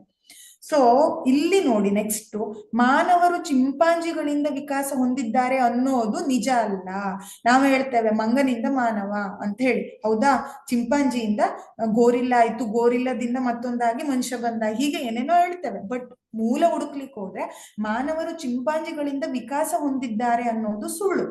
ಬದಲಿಗೆ ಮಾನವರು ಹಾಗೂ ಚಿಂಪಾಂಜಿಗಳ ಪೂರ್ವಜರು ಸಂಬಂಧವನ್ನ ಹೊಂದಿದ್ರು. ಇವು ಇಬ್ಬರ ನಡುವೆ ಪೂರ್ವಜರ ಸಂಬಂಧ ಇದೆ ಅನ್ನೋದು ಮಾತ್ರ ಏನು ಇದು ನಿಜ ಅಂತ ಹೇಳ್ತೇವೆ.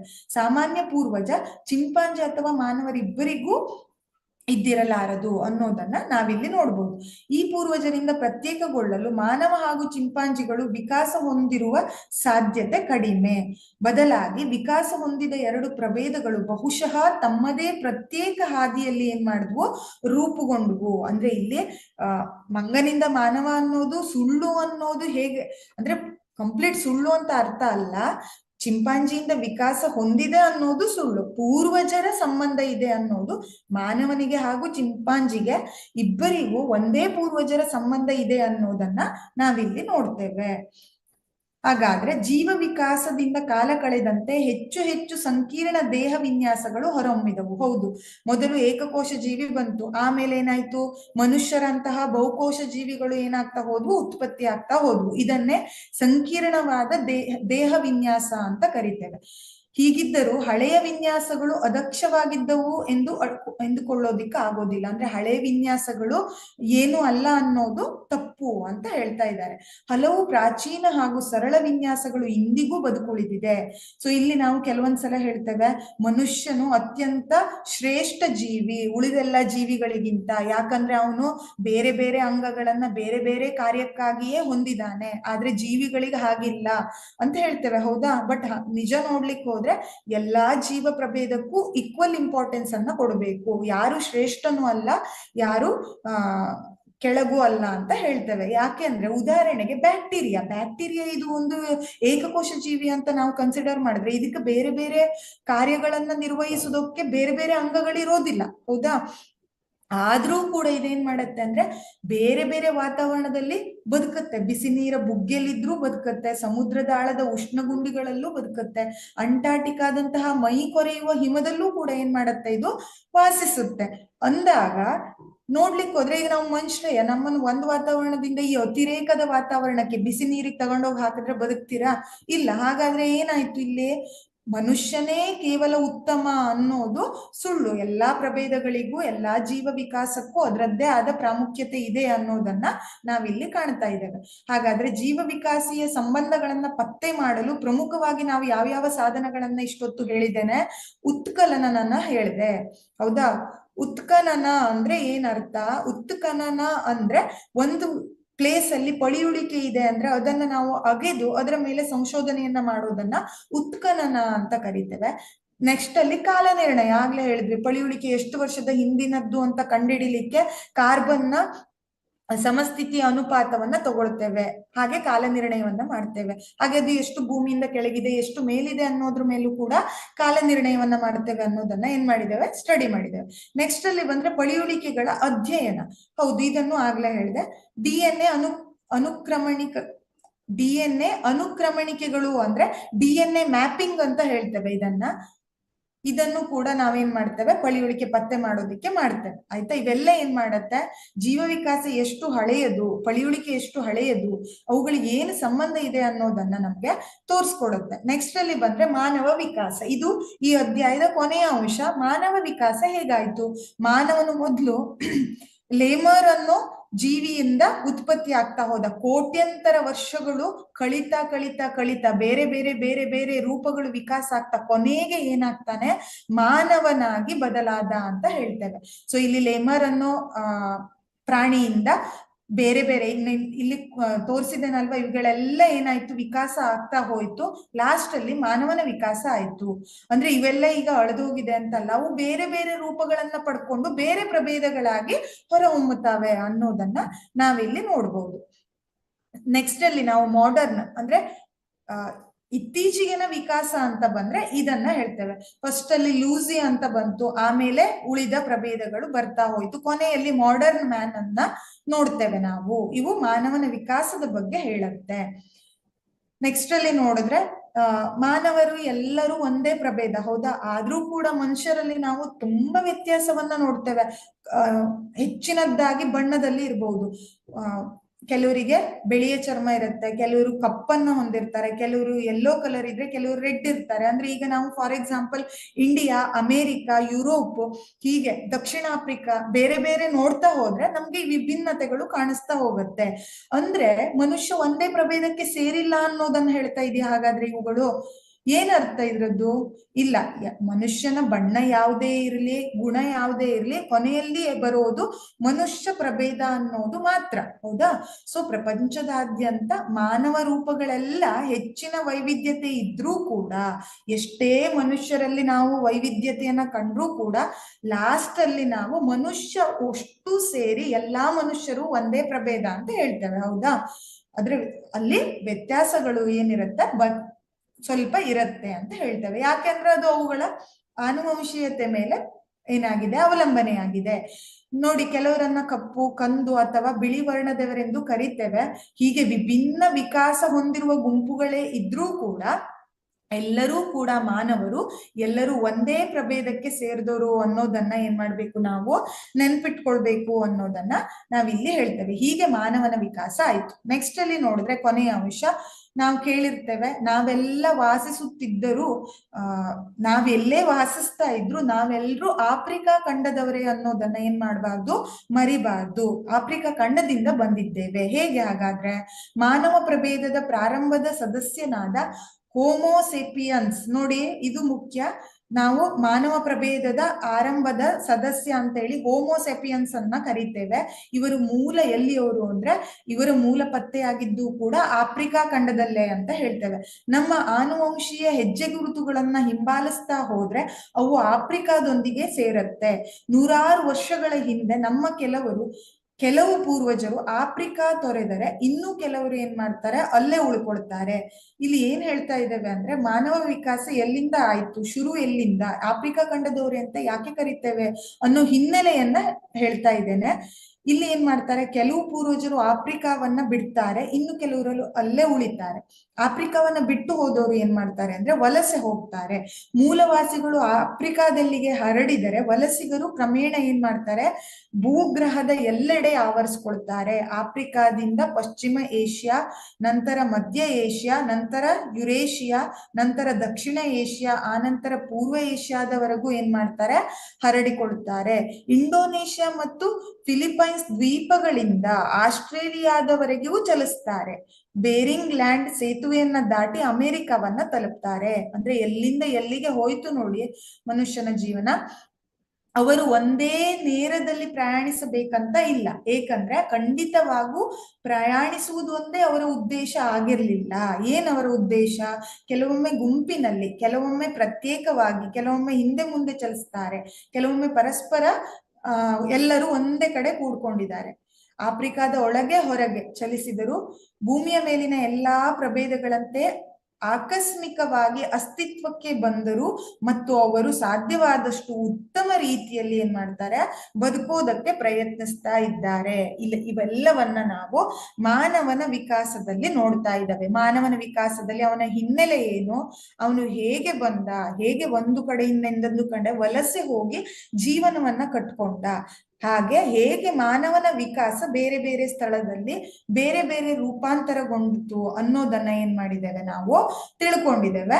ಸೊ ಇಲ್ಲಿಗೆ ಈ ಅಧ್ಯಾಯ ಏನಾಗ್ತಾ ಇದೆ, ಕೊನೆಗೊಳ್ತಾ ಇದೆ. ನೋಡಿ, ಈ ಅಧ್ಯಾಯನು ಕೂಡ ನೋಡೋದಿಕ್ಕೆ ಸ್ವಲ್ಪ ಲೆಂದಿ ಇದ್ರೂ ಕೂಡ ಈಸಿ ಇದೆ, ಹೌದಾ? ಕಾಮನ್ ಥಿಂಗ್ಸ್ ಅನ್ನೇ ಬರೆದಿದ್ದಾರೆ ಇಲ್ಲಿ.